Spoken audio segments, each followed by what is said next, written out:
Hello, good afternoon, Sussex Squad, Sussex Squad Nation, Sussex Squad World, and to all the new Meghan Sussex. Wow, the new fans that just coming in just because the hate gets so, I mean, a new level, really. How are you guys doing? And has my co-host, because my co-host, I feel like in some ways this week, seeing everyone in the chat, whether it's at Baron in any other channel, oh God, Duchess of Success, and it's almost like I feel like we are now the 92% taking a break because let the haters just fighting amongst themselves, so to speak. There's that feeling of like we are just watching everyone just going crazy over just a cooking show. Yeah. It's been what, 2 weeks now? Yep. It is absolutely insane. I swear, I should not swear, but this is a church service. Oh my goodness. Here we go. You see, I had a long night because 4 o'clock in the morning, well, Sussex was still on. They were just closing in. And it's funny thing that happened. I digress a little bit. Yes, you did. Yes, because he was like, I hope Lady Sussex, coming in today and stuff like that. And I was trying to sort of write to say, yeah, I'm going to be on, but I was in the dark, so I couldn't find my phone and time, and it was just already signed up. But anyway, so yes, it's been a long evening, a long day. Very, very busy. So how are you guys doing? I can't believe how much you were able to put together in terms of this service with everything you got going on. So kudos to you for that, for one. I mean, on our side, Charles and I are as busy as ever, but just wanted to, before asking you how you are, Lady Sussex, say hello to Susie Q, who was the first one in the chat. Susie Q, Hello, Connie Susie Bomber, Q. my Black girl. Queen, Lydia Washington. We've got Sylvia Fielder here. We've got the squad all straight. We had Church Nelly. It's the first time we've had Church Nelly in a couple Sundays. We missed you, Church Bravo. Nelly. I mean, we should put something for Church Nelly. It's been a while. It has been a while. Well, she did stop by for a creek. She did. Yeah, she did. Yeah, last week. We hope dinner Yeah. was good. Yes, she was going out to dinner. I wonder if it was with Nacho. She wishes. Well, you never know. You never know. She says that she made Megan's dog biscuits for her mother-in-law and put it in the shape of a rose instead of a bone, though. Now to find and chop up some poison ivy for her tea bath. Remind me not to get on your bad side, Church Nelly. Wow. So how are you, Charles? No, things are good. It's pretty much what George said. We are slammed, frankly. Yeah, I think. So we have been nonstop, it's- even more so than usual because we're always pretty busy. Yeah, that's true. But especially like in the past month or so, it has just been like full tilt, like 130%. I know. I mean, it's one of those days like been 24/7. It's a lot of writing, lots going on. Yeah, I don't know if we can compete with your writing now, Miss Yeah, Student. right. Well, Well, anyway, speaking of, how are you and how's mom? Mom is good. Mom is doing great, thank God. I mean, there's a lot of challenges. So what's going on with the printer? Is The it printer going wanted to on? contribute to the show. And for me, is that I feel like I have Phantom like printer for no another reason. boost of energy watching what's been going on and see it in a very different lens. And I feel like I'm in a self-discovery. I'm discovering really, truly, the world that I'm actually really living in, just in the mix of it all. Like, it is insane. Yeah. It is literally absolutely insane. But, but I don't feel stressed about it. It's like Royal Sussex say that also. He's not feeling really stressed about it. And I think the reason why the amount of people that is coming out, sort of putting their voice out there, just don't understand what is the big force about a cooking show that just drive everybody's crazy. But we're going to get, down to it later on. So we need to move on because get down otherwise to it. Get Yeah. down to it. actually, I wanted to start if God had blessed me with vocal voice to be able to sing, I would have started the show with what's going on with Marvin Gaye, because I want to know what is going on. I mean, you got a voice. Yeah, sure. Yeah, right. Oh my God. You want me to lose my hard, earn working hard 3,000 Who knows? subscribers. That might make you go viral. That might be the ticket to the. I don't know if What that's was how- that lady's name? Florence Oh yeah. from that movie? Gardner Joyner, whatever her man, name is. That was amazing. Yeah, that Yeah, was a great Meryl movie. Streep and She played, Meryl Streep played her. yeah, But anyway, it was a great movie. it was a good movie. I don't think that's the way I want to be famous. I think I have a lot of competitions. So Well- go ahead. So Well, let's get I'm it right on there to- with you. I can't Okay. carry a note in a bucket. Both so. of you guys are singers. Please Absolutely not. go ahead. Yeah. So here we go for the fabulous Church Nellie and her news. Let's do it. So Meghan Sussex obviously is launching a new podcast entitled Confessions of a Female Founder, in which the Duchess will actually be talking about her own entrepreneurial journey. It will also feature talks with other female founders about the reality of building a business. And the show will premiere on April 8th. And will have 8 episodes, and it will appear on Lemonadia Media. Again, I don't know when this word was like such a taboo that nobody can use it. If you use it, somehow you steal it. Since when confessions was a problem for anybody to use? I mean, as someone that grew up Catholic, It's encouraged. that's what we do. Yeah, really. That's what we do. We do confess. And many of those folks probably need confessions, I swear. But anyway, It always So makes me that think of is- Usher. Remember he had that song? that's right. He had an album about. Yeah, maybe it was his whole album was titled that, right? Anyway. Yes, exactly. Yeah. So anyway, and this is a quote from Meghan. She says, I've been having candid conversations with amazing women who have turned dreams into realities and scale small ideas into massive successful businesses, she wrote on Instagram. They're opening up, sharing tips, tricks, and tumbles, frankly, and letting me pick their brains as I build my own business. So I mean, again, does this beautiful princess Duchess know how to pick her subject at the right time? Because really, right now, we need that. We need that for the women founders. We need that, sort of sense, kind of like that energy, that boost to actually really speak about it. Because at this point right now, there is a sense of like there is a war against women in general. And so to have that conversation, how do you maneuver in a system like we have right now, we are all experience, and to have that conversation, to be able to be inspired and move forward, that could not have come any better time. It's true. it is true. And then I will also say, thank you so much, Black Queen. One, I hope you're feeling better. I hear you have a touch of the bronchitis, so certainly get some rest Feel and better. rest those vocal cords. That's right. But also, thank you so much for the super sticker as well.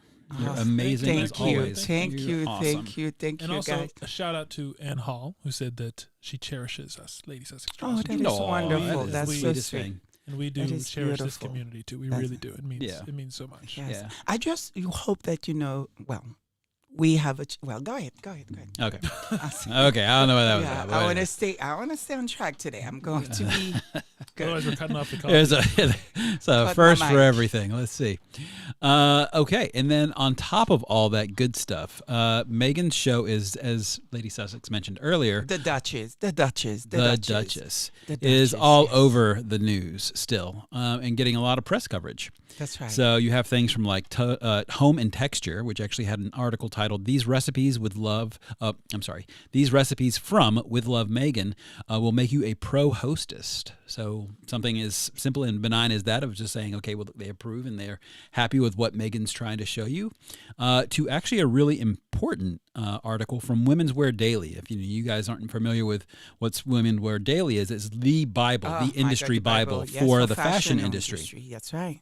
So it's much more of a business trade as opposed Yes. to what's going on That and was like shocking. your dress and everything else. That's right. But they did a really interesting piece on Meghan's show to have a better understanding in terms of the impact that show has had on various brands and the value of various brands. So what they had mentioned is the fact that Meghan's Netflix show generated over $10 million of media exposure as value Wow. for As Ever, her brand that she's just launching out. Wow. But she's And- not relatable at all. Yeah, exactly. Not at all. And then for I believe it was the top that she was wearing that one particular episode with the Zara pants, I believe, and the Zara. the amount, I mean, this. Well, hold on, Yes, you'll get to that. yes. So, Oh. but the top in and of itself was actually called Loro Panea. How do you pronounce it? Because I'm terrible at it. I don't have the Piano. thing in front of. Loro Piana, I believe what it is. And so not even her own brand, but basically the brand that she's wearing, just simply someone asked her what it was and she happened to tell them. I'm telling you. They, in that one episode, earned $1 million worth of value from just the amount of exposure that she gave them. And then just think about that, and what I also like to think, what I also have been spinning in my mind, because obviously as we run our own business, is like just how smart she was in terms of developing that strategy to make sure that one of these brands builds off the other. That's right. And then actually helps kickstart all her other businesses, which is just, I mean, as it should be, but it's also a very, very astute and well thought out business plan. She is the woman, of the moment, and she is the one that everyone is looking to associate. It's a shame many of those folks that who could have been saying things that positive, that would still have the same headline, feel the need to come at it at a place of hate. Yeah. Do you understand what I mean? Just so they can have that, what World Sussex says, the 48 hours, 24 hours headline. Absolutely. Yeah, and to what you mentioned, Susie Q. So can you imagine what happens when As Ever launches? What that's Oh, gonna look Lord. like? And I just want to say that not that it's like one of those things where you're like claiming to be kind of a hipster, where you did it first kind of thing. But I will say that it was 2-3 months ago, Charles, that we were floating this idea on the show here about just a Sussex Squad cookbook. And now everyone's posting their recipes, all the things that Meghan. I mean, we were clearly not a sufficient incentive with the Sussex Sunday Church service to do that, but now everyone's posting their recipes and their and how they've cooked things out. I mean, Church Nelly said she added the shrimp to the one pot pasta, and everyone. I mean, it's happening. what I feel like this moment, like you remember during lockdown, during the CV, The virus, the virus that we all experience. pandemic. When everyone has to be home, there's so much business. There's so many things that's come out of it because people had time in there. And for the first time, people get to enjoy their home. They got to sort of, experience and do things maybe they've been holding off.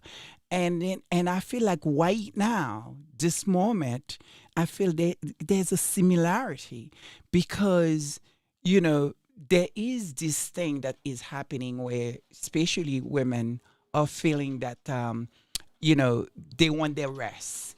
They want to take time to self-love, to taking care of ourselves like we have not done, for many of us, so to speak. Is go, go, go, go. We have to taking care of everyone, everybody else but ourselves. And to just find this community in what, sort of, the Duchess, it's reminding us that, how we can make, things beautiful around us. It's just a reminder. Not that many of us was not doing it, or maybe was doing it at, sort of, not taking the time, so to speak. It's for me, it was just like a reminder, you know what I mean, to take time and taking care of ourselves. Enjoy our loved one, enjoy our friends, and it's intentional, which is what we need right now. Yeah, we need to move forward intentionally on what we do.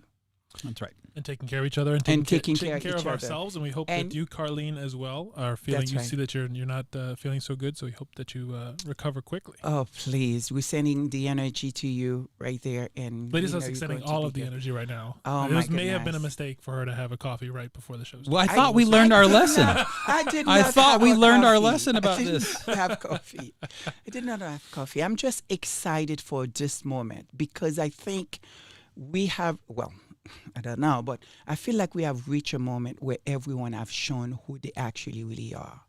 Yeah. It's yep. Just And as so, kind of a random thought from the Confessions, looking at the artwork for that's back up on the screen now. What kind of jumps out and is maybe starting to jump out more is that Meghan Sussex is becoming one of those just true, is already one of those icons, but just going to own that name entirely. I actually With, want the to singular, find like the share, like that kind of thing, like Cher has with just you don't need the last name. You have a first name kind of thing. Like you're just that well known. She owns Meghan. this is the problem that I'm having. Sort of, I feel like iconic, is just almost like too small of a word That's true. for her, because what is happening, I don't know how to explain it. Do you understand what I mean? Because we don't want to use perfection, because no one is perfect except God. But the things that we grow up, being jealous, being envy of someone or something, or the kind of thing that we feel like we wish we had, and wish that we're able to do. You looked at this woman, you starting realize, wow, there's so much, I guess, to hit her for, from her beauty, from her to know how to emote certain look. I mean, the ultimate model, I will say. She is you remember back, I suppose that they used to have back in the days, sort of moving pictures with no words. How did you call that? silent pictures. Silent pictures, but yet expressive. You know exactly what happened. There was a movie very recently that won an awards, a big awards, about that, thing. And she is that. There is, I mean, just looking at this picture right now, she's emoting in that picture, it is incredible. How many of us that would love to be able to be that photogenic, right? And then, I mean, she have great style, and she never really overdo it. She doesn't need to overdo it. And she's a good cook. She seems to be, an incredible mother. She is, her writing, for many of us who have horrible handwriting, I mean, it's like there's so much about her. Then you're like, wow, yes, of course they're going to hate. There's so much to envy about this woman that just drives people crazy, because where did she come from, so to speak? This is not how we think of black folks. This is not what we was taught about you guys, so to speak. Yeah, So it's against the narrative. It just feel like she's beating all the, sort of the, what's the word that I'm looking for? Stereotype? Exactly. Well, what Gwendolyn Daniel said was that the pale women are absolutely jealous of Meghan. You know can't what I stand mean? That Harry loves his beautiful Meghan. Exactly. And I don't know, for those of you who, have watched sort of, old time movies, especially when it comes to royal thing, there is this, at least for me, that the thinking what a duchess and what a sort of, a princess supposed to be. Back in the day, they were very well educated and they speak several different languages, and so in some way they were very, they were diplomats, in their own right behind the scene, and so there was so much sort of political thing that they were to be able to maneuver, and yet being, beautiful, being, everything, being a host, and so all that. And right now, I am somewhat looking at the royal family. I don't see anyone who does it well as a duchess is doing it. And yet, we have some magazine, which I think, Charles, you're going to get into, did not even mention her as one of the royal women. So please keep on going, Charles, because this was insane. Okay, but before I do that, because that was actually going to be my last thing. Well, she still has some other things that basically she was mentioned in. So, That's and then right. also kind of promoting the show. So Harper's Bazaar actually names Meghan's show With Love, Duchess Meghan. Meghan. That's not the name of the show. The name of the show is With Love, Meghan. Love Meghan, yes. It's as the top 8 feel-good show to watch right now, That's right. which I think is fantastic. So, and I think a lot of people need that. We all need that. Yeah, now. right? Absolutely. Even The Standard, which I was actually fairly surprised, had an article talking about the effect that Meghan has had on just the Meghan effect. Like, we talk about how she basically has had huge impacts on fashion and what she's been wearing, and now obviously how it immediately sells out, and that's been going on for years. But now it's happening with like the spices and the things that she makes on the show. They were quoting some things of like crudettes, which I just found out what a crudette is. But it's like Crudité? I don't know, maybe I don't know. Crudettes. But it was actually 200%. That's right. In terms of like search volume, as well as truffle salt is just obviously spiking like crazy. So the fact that she has a long-lasting effect. And then getting back to Lady Sussex's point, Hello Magazine actually just released a collector's issue which explores the lives of women at the heart of the royal family. It goes everything from like Queen Elizabeth all the way to like the other folks. Even like Princess Beatrice and like Eugenia and like Zara Tyndall. I don't even know who that is. But it goes to like, I mean, we're talking about like, at the far end of what's going on. And strangely, Meghan, who's probably the most popular of all of them. Not probably. But is not mentioned at all. Like not even a breath. the most popular, the crazy. most effective, the most, sought out for, the most hatred, the most everything. I mean, like you could put just the most in front of her name for everything. And then yet that, well, you know what? Maybe she just need a magazine to herself. And maybe that's We the plan. can't say that we're surprised. But let me say one thing. There is someone which we know that is joining, sort of Duchess on, like they say she is the Meghan effect. Guess who now who earned that title? Very much so. Guess who earned the title of the Meghan effect? Who earned another person? I'm not sure. You're not sure? No.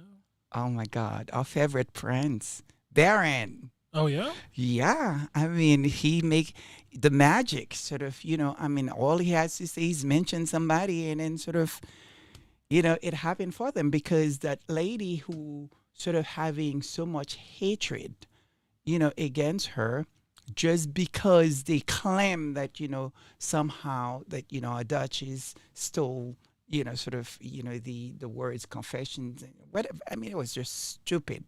This woman is like, no, I mean, I like she answered no, it's there's not such a thing, you know what I mean? But she was only at maybe 1,000 or something, closing to 2,000, but not quite there.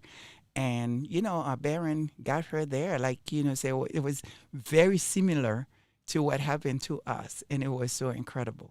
So, and I think it was Connie Bomber who actually wrote and says, yes, she's like, this is the Baron, effect. And it really is.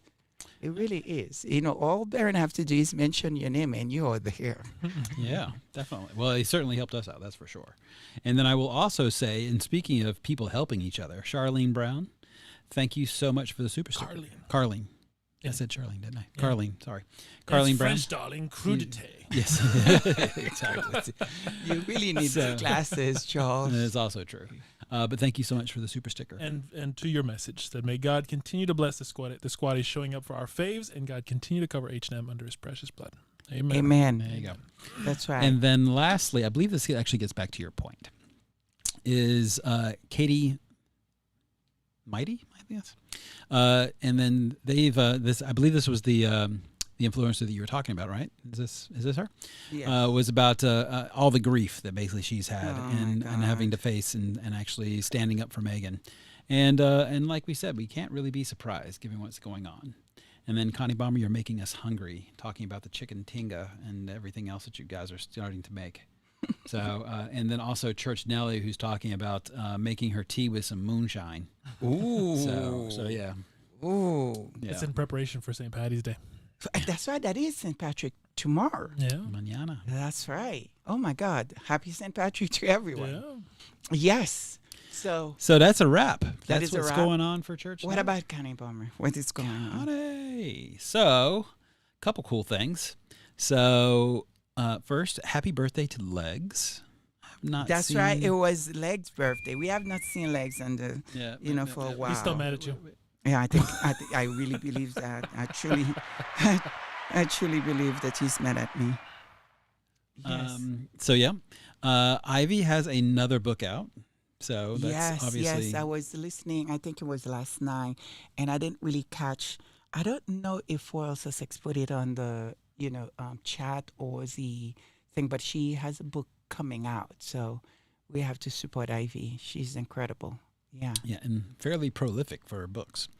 And then also, as a new thing we're going to be doing with this particular community update, is we're also going to give shout outs to new channels. And then get some recommendations for new channels that you guys really like from our co-hosts in the chat. So as we start going through these shows, if you guys have some shows that you really, really enjoy about our Duchess, certainly drop them in the chat, and then we will, we'll try our best to boost them up as well. Yes, and then we should continue praying for Lady D as well too. And there's somebody else I can't remember. I should have write it down. But yes, so there's so many people that would need our prayer, so we have to pray for them. And yes, I think it's something that we should include it in the community, every week to be able to highlight, all the new channels, because there's so many incredible, content creators coming in and join the Sussex Squad, and then because we need all of them. And so if there is a way to highlight, them and sort of, mention their channel, during Connie Bomber, community, service update. It would be great. It would be great. The Meghan it would be great. So tell the co-hosts if they knew a new channel that maybe perhaps I don't know yet, just to put it in the chat, and then we'll just put it on the screen. You don't need me to tell you. You just told But yeah, exactly. You just did it. By the way, this is just a heads up for all of us, like here in the room here. Dee Dee just said, trying to nail down the schedule for this show. Us too. Is it always this time of day? Love this channel. Well, thank you so much. I am so sorry. And we struggle with that. Your girl, it's have a lot that I am handling at the moment between, try to get another degree to taking care of my mom, and and keep up with this community. It's a full. So what we can tell you, Dee Dee, is that 90, maybe 80% of the time they're on Sundays. Yes, so you got right. us within 24 hours. That's right. But we do our best to actually put out a little community note, letting people know we're about a half hour out, an hour out, whatever it is, to at least get you guys hooked up. We'll try to see if we can keep the schedule we have really right now, just because, Royal Sussex, it's usually by now he should be awake. Because, we keep him company as he's trying to put on his show. So I try to help my boy, all I can. Yeah. And then also, I think actually that we kind of like around this time, 5 o'clock Eastern ourselves. Yes. Like things at that point tend to settle and with their food. Yeah, and everything. So hopefully maybe this will be a little. We have a packed show, guys. Well, so a few things. I still haven't even finished with the update. Yeah. And a few things from our co-host also is that Church Nelly, she needs prayers because her winter wigs are frostbitten. We also have another birthday. We've got Gwendolyn Daniel. Her birthday's tomorrow. Yeah. Oh, tomorrow. Happy Happy birthday. Do we have this? That ready? No. We had a little something. Oh yeah, that ain't cute. That ain't happening. It's not happening. But we also hello love, and then I think this is actually, I think you'll appreciate this, Lady Sussex, from our co-host Ann Hall. It's kind of like low key shady, but also pretty on point because Ann Hall wrote that. Honestly, I think it would have been insulting to Meghan if that magazine had included her among women whose voices we really don't hear. Who are they? What do they stand for? I say this respectfully. Wow. You said maybe shady? Maybe about it. But that is but it's right the truth. thing. But it's almost, how do you include a woman such at that stature amongst of what? Yeah, I agree 100%. make me feel better now. True.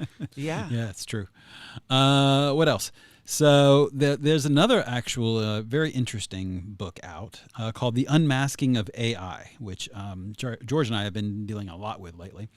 But what it says is that my mission to protect what is human in a world of machines, and I'm going to completely butcher this name, so just forgive me. But if you can't tell, I'm not very good at pronouncing names.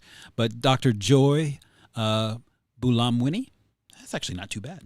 Bulamwini, I almost nailed it. She generally, and just overall, she's just an amazing person. Mm-hmm. Because she's like, I did a little bit of background on her bio. Okay, She's just yeah. she's pretty sweet. Very smart. But she's a Rhodes Scholar. She's a founder of Algorithmic Justice League. She's been featured in the Harvard Business Review. She's been featured on the New York Times, The Atlantic. Yeah, she's all that in a bag of chips. So that's pretty sweet. I would not be surprised if she's one of the women that our Duchess will interview, because she is absolutely incredible. Incredible. And there's so much to learn from her, especially really right now with AI is going to be take center stage, and how do we view and see and upset this sort of technology that's going to change pretty much all our lives.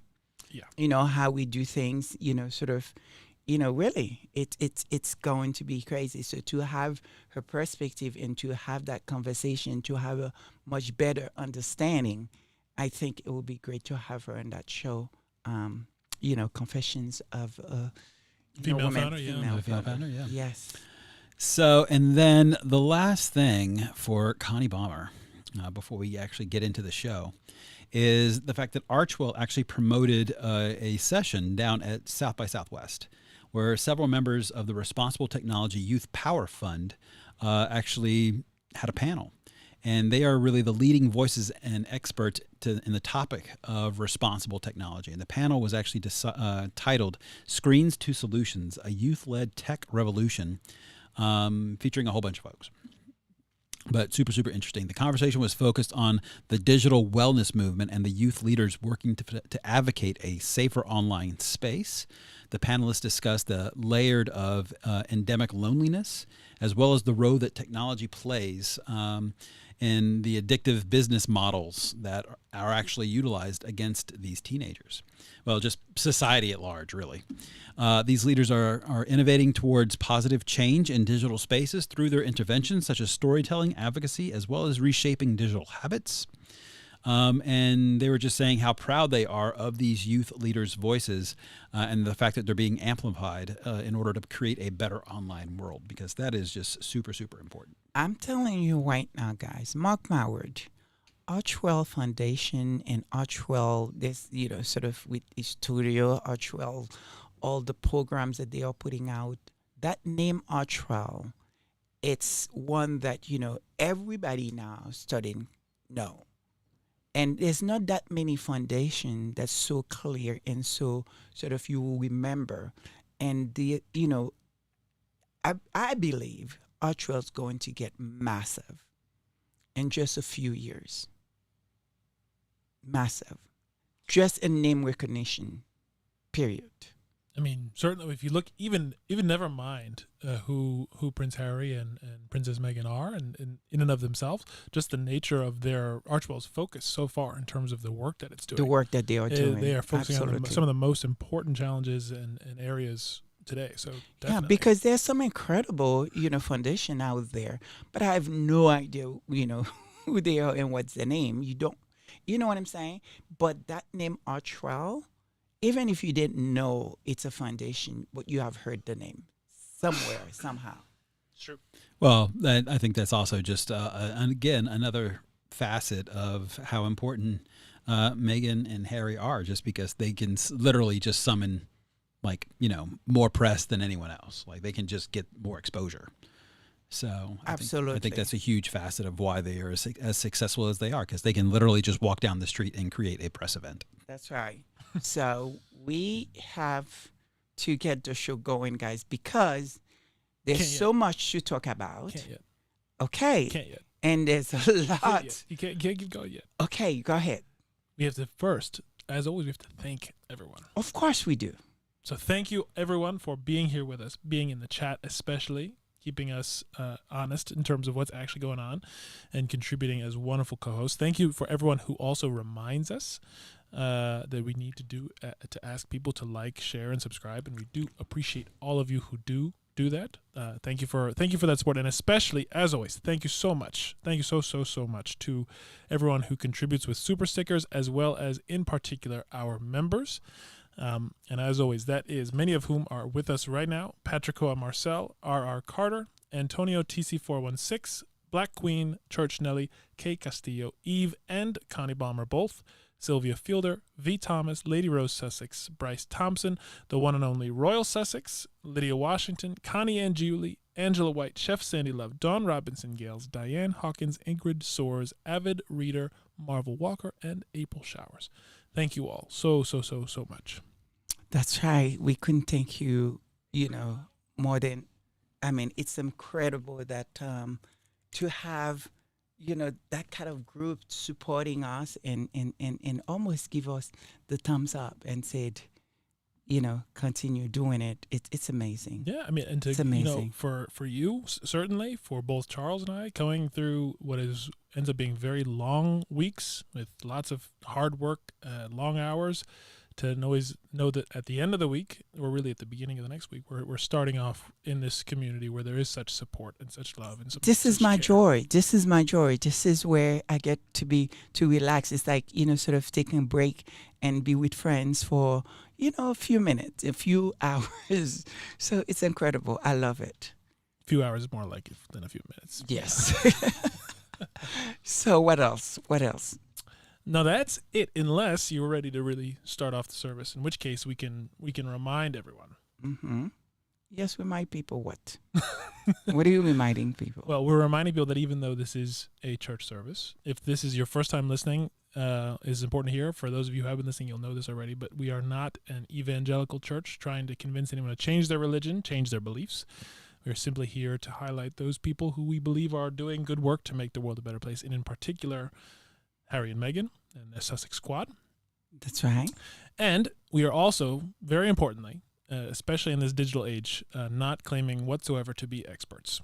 No, we're not. And so, even though we'll have our opinions, and you can certainly tell we're very opinionated people, everything that we say, one, is alleged. That's right. I'm going to preempt Lady Sussex with that reminder. Everything is alleged. Everything is alleged. We have no idea. Do your own research. We have no idea. We're just asking questions. Exactly. And everyone should go and actually, and just not just with us, but just generally get information from multiple sources, different perspectives, to really be able to form your own thoughts onto what's actually going on, not just to take. It is important because we need to do a lot more, especially really right now, that I wish that a lot of those haters will do their own research. So just to, sort of see that, what they think or what they've been told them is all a lie. So go ahead. Well, that's it. So if there's anything else you want to before we jump in, let's get started. Because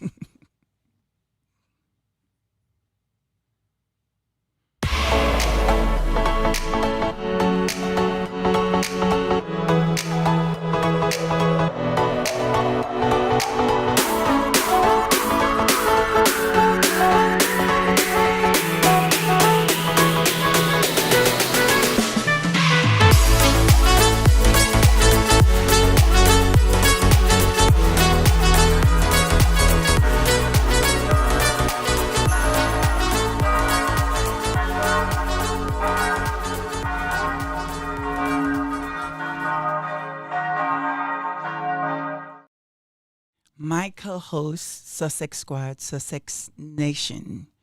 The words of today, the words we're going to try to figure out, what do they mean? What is going on? What is happening? Why do we use these words? What is the meaning behind those words? And every Sunday, we have 2 words. But today, we have a bonus word, which means we have 3 words. Are you guys ready for that? No. The first word is criticize. Criticism. That's right. Criticism. Criticize. Yes. The second word is anathema.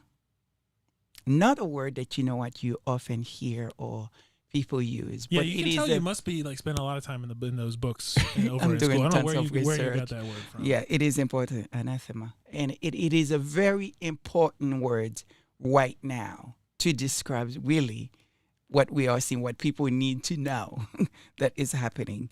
And then the next word is, the bonus word is relatable. There we go. We got three. Since three, we three hear good that a words. lot We heard that a lot the this last week. 2 Sure. weeks. Yes. So, Charles, for the first word, criticize. Criticize. Criticism Mm-hmm.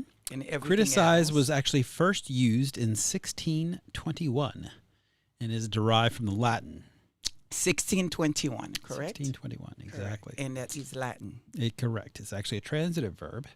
And so what it means in its first definition is to consider the merits or the demerits of and judge accordingly. So actually it can be either way. The point is that you're trying to evaluate what's going on. Mm-hmm. And then the second definition is to find fault. So that's more of the negative ascertain. And to point out the faults of someone else That's or right. something else. As something else. Yeah. Got it. So that is it. And that's it. Those are just two things. Right. So, Josh. Just only slightly distracted because this church Nelly has reminded us that with this being a church service that and being more of a virtual setting that no one can see you when you pick your nose. Because in real church you have to hide behind a church one of those fans. I If you have wanna my do fan. Because it's quite hot here. And I do have a fan. Who hides? Huh? I didn't hide that. But yes, so these are. I love all of these words. They're great. I think you're gonna like the some of what these journals have to say if we can actually bring them up. So for criticize, this one is actually one that I think is. We'll talk about it a little bit right now, and because of the fact that there's a lot to talk about in the show, but it's also one of those sources that is definitely worth like some continued time with, even after the service is over. This is one I actually was not familiar with before. I'm sure you were, Lady Sussex, but it is what began as the Tanner Lectures and what it was ultimately published as a book, a journal entry book / book titled Interpretation and Social Criticism by Michael Walzer. It was published by the Harvard University Press in the October of 1993. Yes. And it's absolutely fascinating when you spend some time with it. There's also for those not wanting to read the journal or the book, he's actually done a talk with I think it was one of the universities out in California where he was interviewed and talking about these things, and he shares a lot of these ideas. And it's just going to give an overview of what because there's a lot to what his ideas. But say in terms his of name again, so in case people didn't catch the name. is Michael Walzer. Mm-hmm. And so going to give an overview of how he thinks about this idea of social criticism specifically, because that's kind of the one we're most likely going to be talking about when it comes to what's going on right now in this space. And so what it says is that Michael Walzer's approach to social criticism emphasizes ordinary, everyday engagement and solidarity with fellow citizens rather than detached theoretical analysis, arguing that critics must understand and connect with the people they critique to affect change.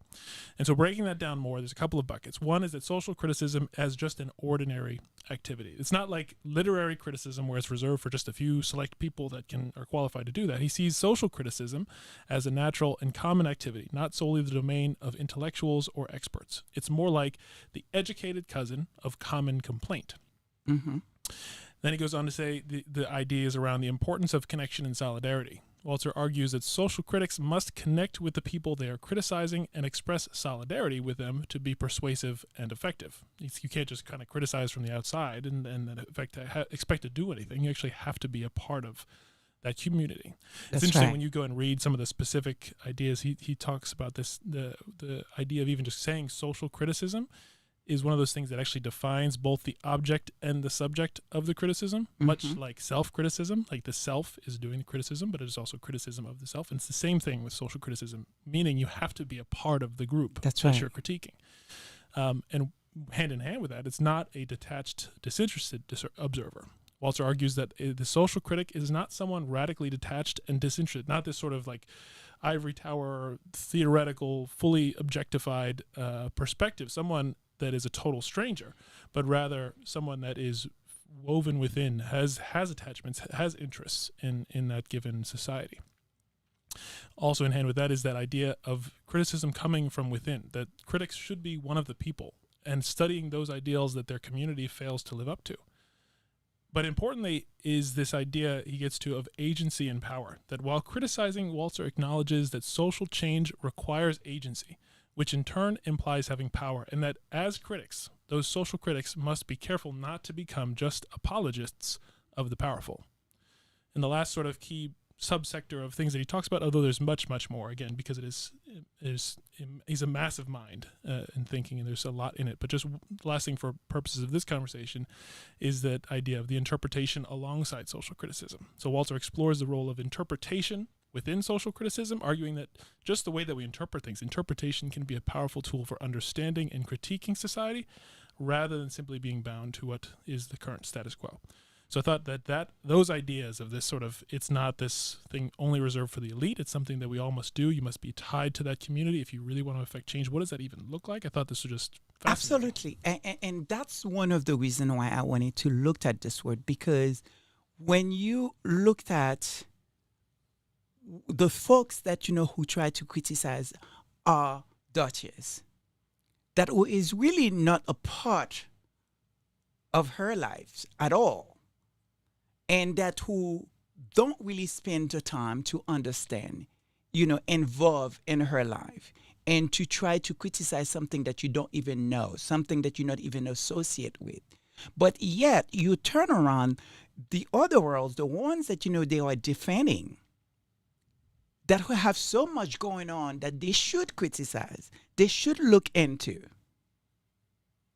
And there's nothing it's saying at all.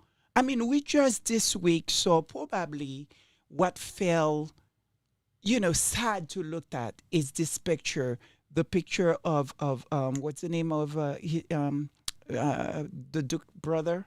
Williams. Do you have that picture? Can you put it up? You can keep going, but yes. Because it is so sad that absolutely no one is asking what is going on. To watch him and his wife at that service that they just recently have, I believe it was the Commonwealth and everything, and no one is asking any questions. Those are the people that who's in that those are their circles, so to speak. Those are the people that they are following, they try to defend. Now you are fighting with, criticizing someone. Again, it's the lack of that understanding that threw everybody off to a point where you actually sort of criticizing food. It is insane. Yes. And that's why I wanted to look at this word, because where is the language here? Yes, and for those who've been watching along, not just listening, the picture that Lady Sussex just referenced is now up on the screen. Yes, it is this picture. I mean, I feel almost empathy, and I feel sad, because I don't want to be looking at someone's demise just right in front of us, and no one is taking time to actually, if everything is okay with Harry's brother. I'm a little out of the loop.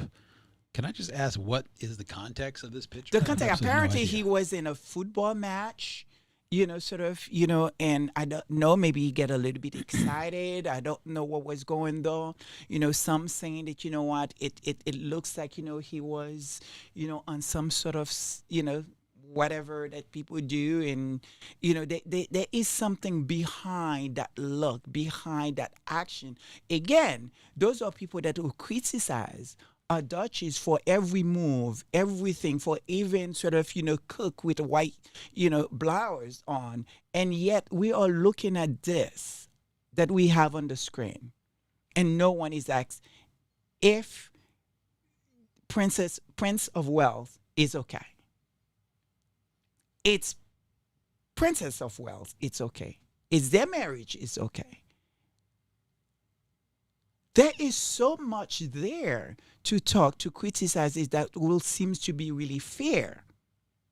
especially everything that is happening in Yeah. that island. Connie Balmer says something is wrong with William. I mean, it's very clear to us, and I think those folks that who's spending so much time. But of course, we're going to tell them thank you for the view. Obviously, I mean, hate watching. So we thank them, for that. We wish that we should. I'm sure those folks probably actually duplicating exactly the food that what they see on TV that our Dutchies brought forward.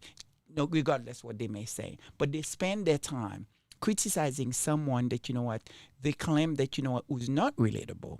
And this is what this author it's actually say. If you can read that part again, please, George.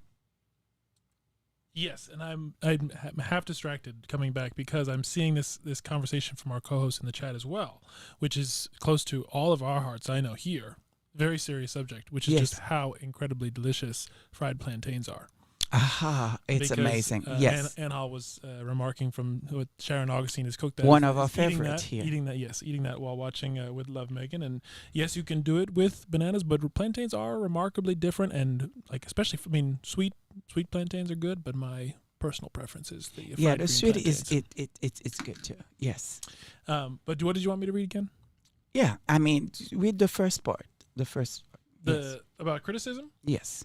Well, one that it's as an ordinary activity. So he sees, Walzer sees social criticism as a natural and common activity, not solely the domain of intellectuals. Says that its importance of connection and solidarity. He argues that social critics must connect with the people they are criticizing and express solidarity with them to be persuasive and effective. That they can't be a detached, disinterested observer. They can't be a total stranger.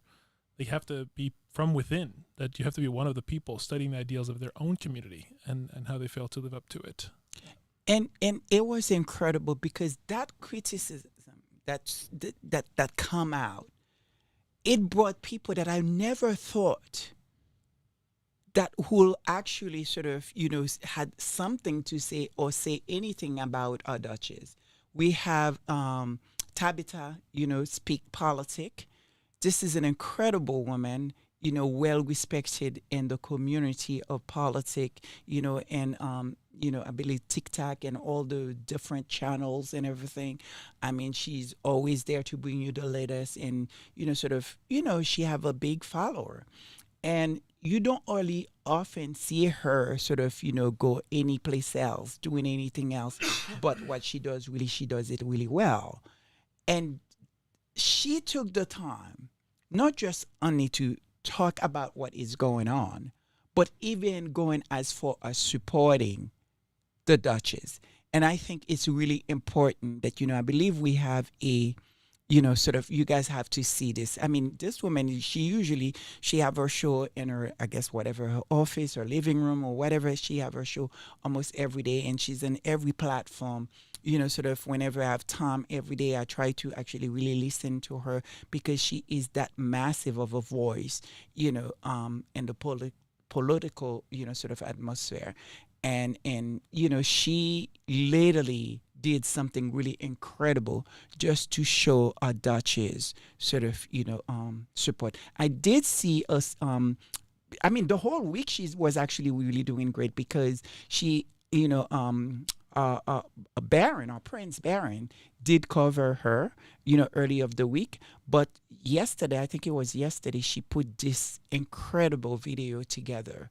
It was amazing. So let's play that.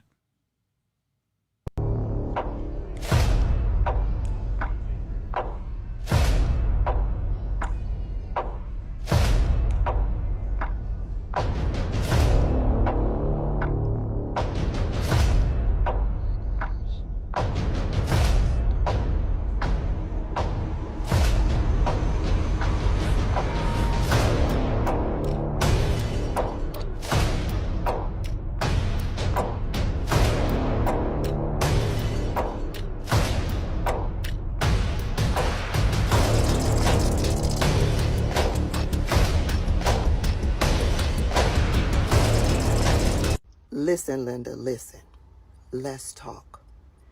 Earlier today, I shared a video of me going to the La Crusade store. Y'all know we've all been talking about La Crusade because we've been talking about With Love from Meghan. And we are all learning about La Crusade because the 92% are standing in solidarity with and in support of Meghan Markle, who the white racists tried to drag because she uses luxury cookware. Okay?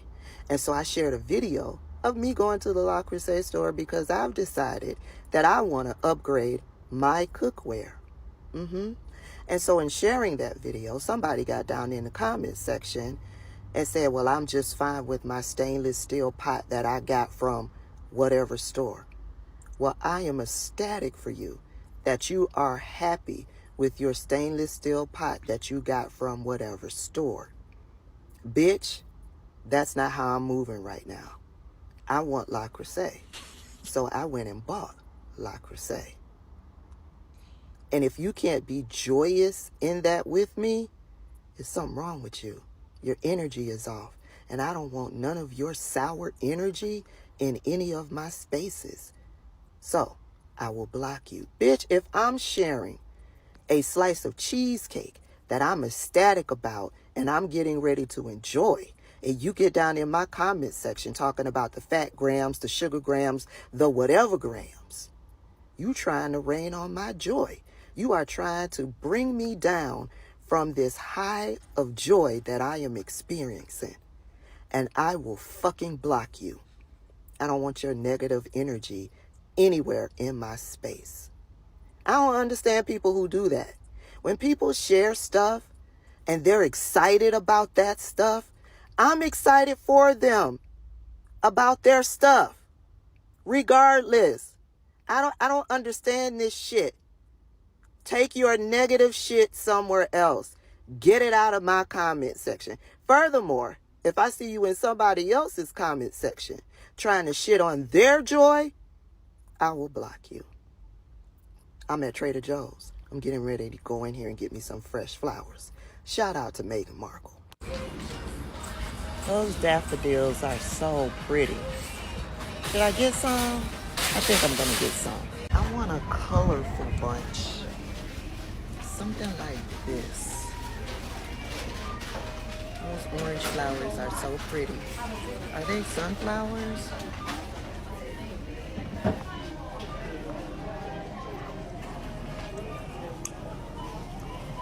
I'm gonna be here a minute. So many beautiful choices. So I got a bunch of daffodils, a bunch of hydrangeas, and a mixed floral bouquet. Time to get me some sumo oranges and head it on back to the house. It's getting ready to storm.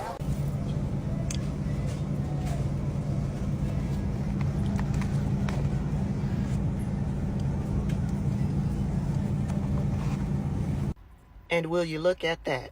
He went to ring up these flowers and the little code wasn't working. And he said, I'll give these to you for free today. Thank you, Lord, for my blessing. Y'all, be joyous today. And be joyous in someone else's joy. I'll see y'all later. Amen. Amen to that. I'm telling you really right now, that key phrase that she used, the 92%, it is a signal. It is a signal to that massive platform that she has. And we're going to see even more and more people support our Duchess. And they don't play. Those women don't play. And the fact that she took a time, I mean, I'm telling you, that must, I think that is her third, is one of the biggest. This is how much she's so in. She doesn't leave her house for nothing. You know what I mean?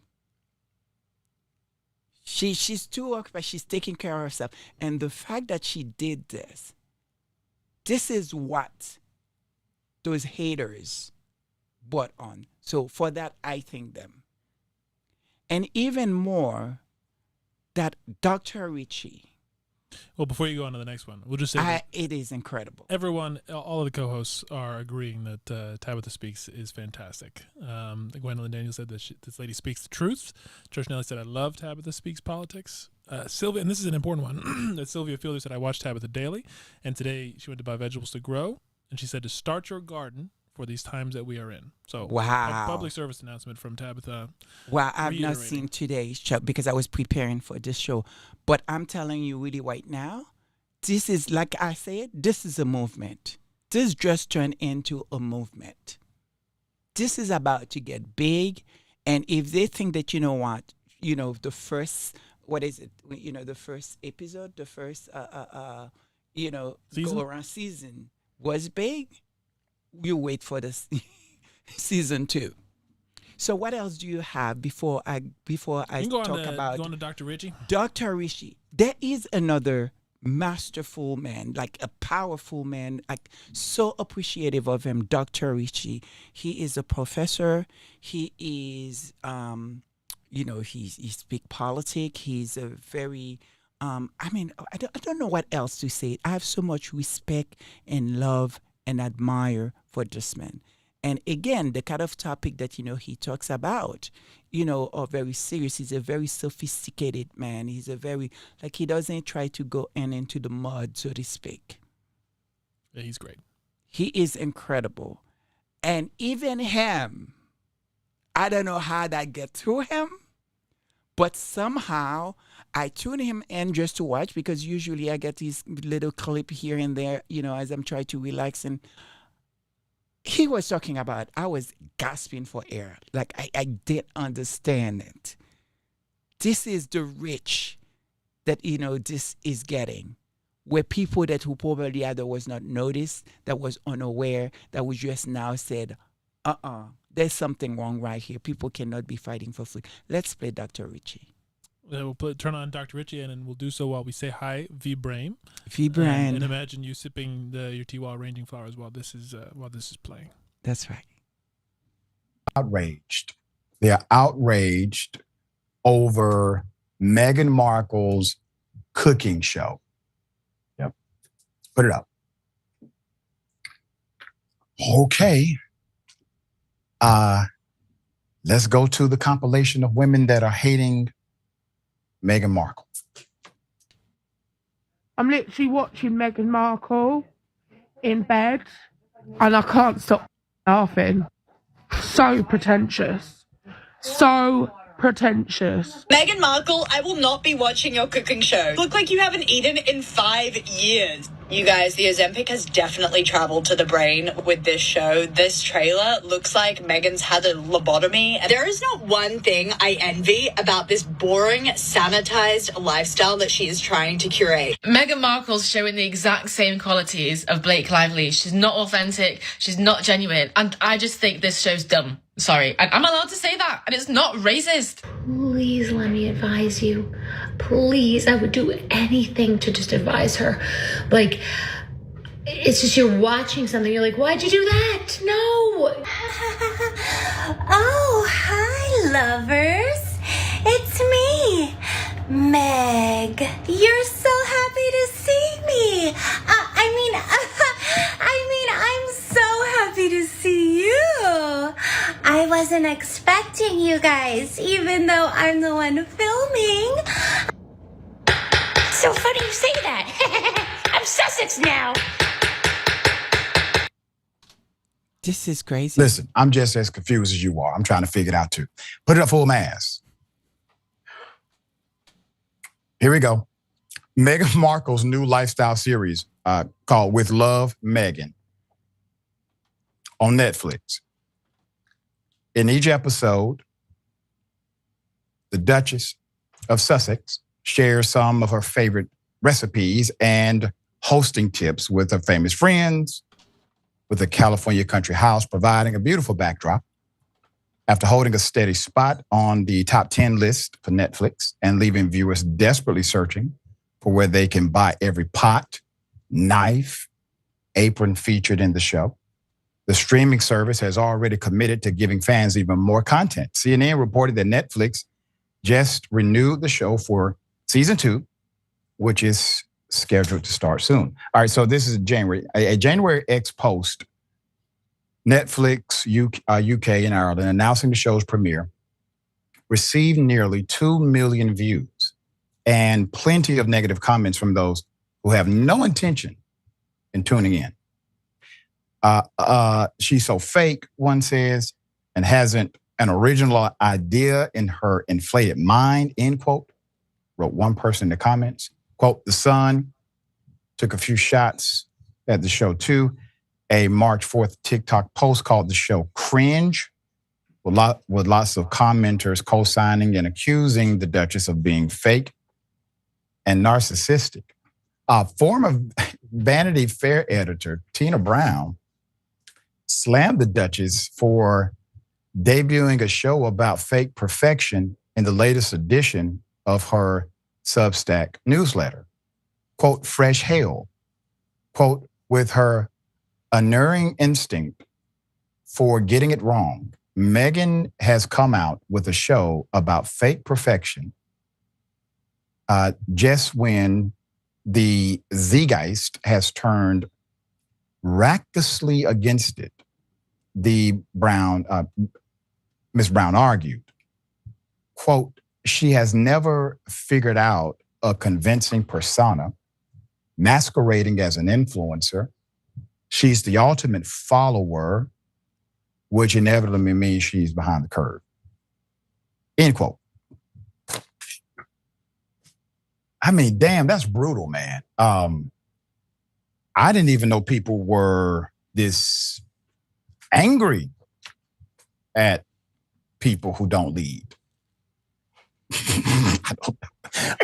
Even Meg's own father thinks she's putting on an act for the Damn, y'all, she on Netflix. Yes, it's an act. It's a show.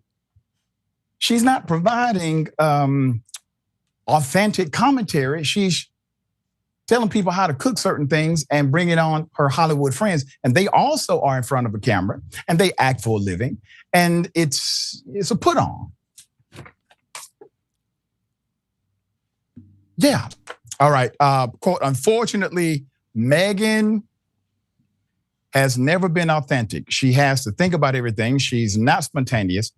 Thomas Markle Sr.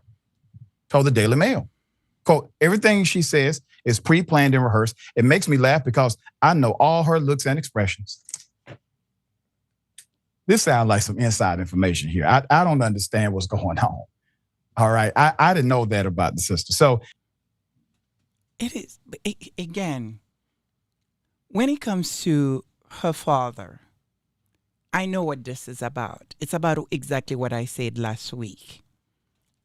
The changing name, because really, he is no longer will be able to associate by last name again. And I think he was quite pissed off with that. But when it comes to those other women, the nerve, that's all I have to say. Like, I was not even mad. I was just like, feel sorry for them. I feel like, if that's what you want to know it for, you should be ashamed. A lot of these women, you are an embarrassment to your father, to your mother.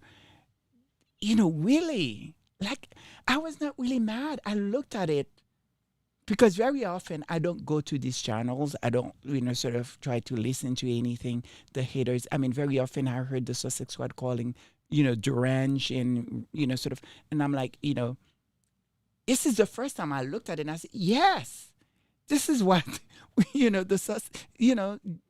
we've been saying. They look deranged. Yeah.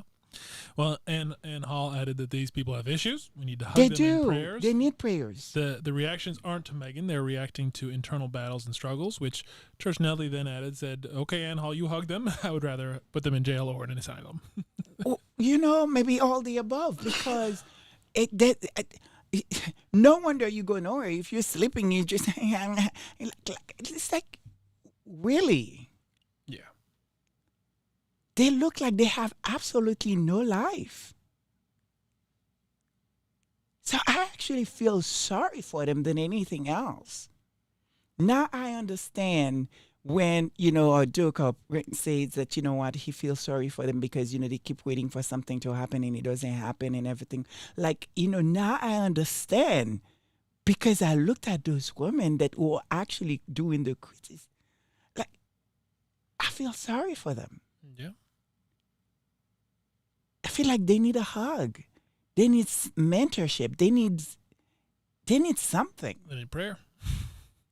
Absolutely. They feel lost. But again, it have gotten so bad to a point that, you have Tabitha Speak Politics that was doing incredible work out there, doing an amazing job. Just turn turn around and to comment about what is happening and support it and see how it's all work together. And to Dr. Ritchie, I never thought I will see these days where he had anything. And it was actually a very long segment. Obviously, we didn't put the whole thing on because otherwise about 26, 30 minutes, of him talking about it. He also showed, a lot of the supporters as well, too, that will support the show. And, sort of he even had a past senator, talk about, the situation, commented about the situation. This is how massive this have gotten and ridiculous it have gotten. So should we move to our next word or do we have more? I think so. I'm excited about the next word. The next word is anathema. Anathema. That is correct. That's right. Anathema was actually first used in the 15th century, which I'm actually surprised. I thought that it would not be as old of a word as it is, but it actually comes from the ancient Greek even. So it's actually Greek, quite that's right. old. Anathema. Yeah, and from the Greek it actually is a thing devoted to evil or curse. It's to set up and dedicate a place or set. So it's never been a very lovely thing. It's always meant fairly bad stuff. It's someone or something that is intensely disliked or even loathed, usually used as a predicative nominative. So the notion of an anathema Yes. to most of the countrymen is basically what Stephen Jay Gould has said. So the second definition under the first is actually one that is cursed by an ecclesiastical authority. So almost heaven-sent authority is like to be damned. A ban or curse solemnly pronounced by an ecclesiastical authority and accompanied by excommunication. Again, more religious overtones in terms of what it actually means. This is not just a little bit, I don't like you. This is much bigger than that. And you see it. Yes. You see it. And then you have another, which is a denunciation of something as accursed. Mm-hmm. I mean, this is just getting worse and worse and worse. It is. I mean, I needed to find words to explain what I am seeing because I just didn't understand it. Yeah. And there's a last one here, which is a vigorous denunciation of said object or thing or person, almost as a curse. Mm-hmm. So it's crazy. The Old Testament itself could refer to either being revered objects or objects representing destruction brought about in the name of the Lord, such as weapons of the enemy. Since the enemy's objects therefore became symbols what is truly reviled or unholy, the neutral meaning of this thing became something of evil importance. This is the moment, looking at the Royals, looking at what is happening with the sort of, the Royal Rodas to the Derangers, which we call them. Connie Bomber says vampires. And all that fit into this word. And so that's why I wanted to bring this word forward. So, George. Yes, and jumping in, gonna say hello to Mad World. It's wonderful to see you, and yes, they do need Jesus. But with this word, it's one of those things that a sort of like the perfect journal just kind of surfaced to the top. It's like that beautiful serendipity to what you were just talking about in terms of the Royals, the Royal Rhoda, everything that's going on. I think you'll kind of see it as it's read. and it is titled Desire and Anathema, Mimetic Rivalry in Defense of Plenitude. And I had to look this up myself to know what that title meant. Mimetic is actually the Mimetic, adjective for mimicry. So That's if you're right. mimicking or copying someone, then making an adjective is mimetic. So Desire and Anathema, Mimetic Rivalry in Defense of Plenitude. This is by... where did his name go? By K. Roberts Scarrett, published in the Journal of the American Academy of Religion, published in 2003. And so what Scarrett writes is that of the philosopher René Girard, he said that René Girard argues that human desire, based on a fundamental experience of lack, leads inevitably to mimetic rivalry and violence. In response, both secular and theological thinkers have tried to articulate modes of desire based on plenitude rather than lack, having a lot of something rather than lacking it. This article compares efforts by James Hans from a secular perspective and John Milbank from a theological perspective to define the modes of desire based on fullness. While I affirm their objective, the article explores how arguments in support of desire based on plenitude get implicated in mimetic rivalry.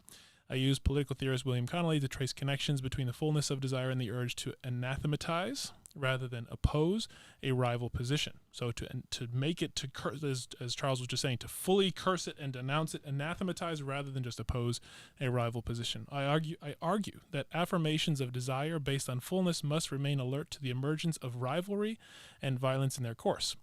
So just going on a little bit, he says that we desire before we know what we want. Yet what we want is of great consequence.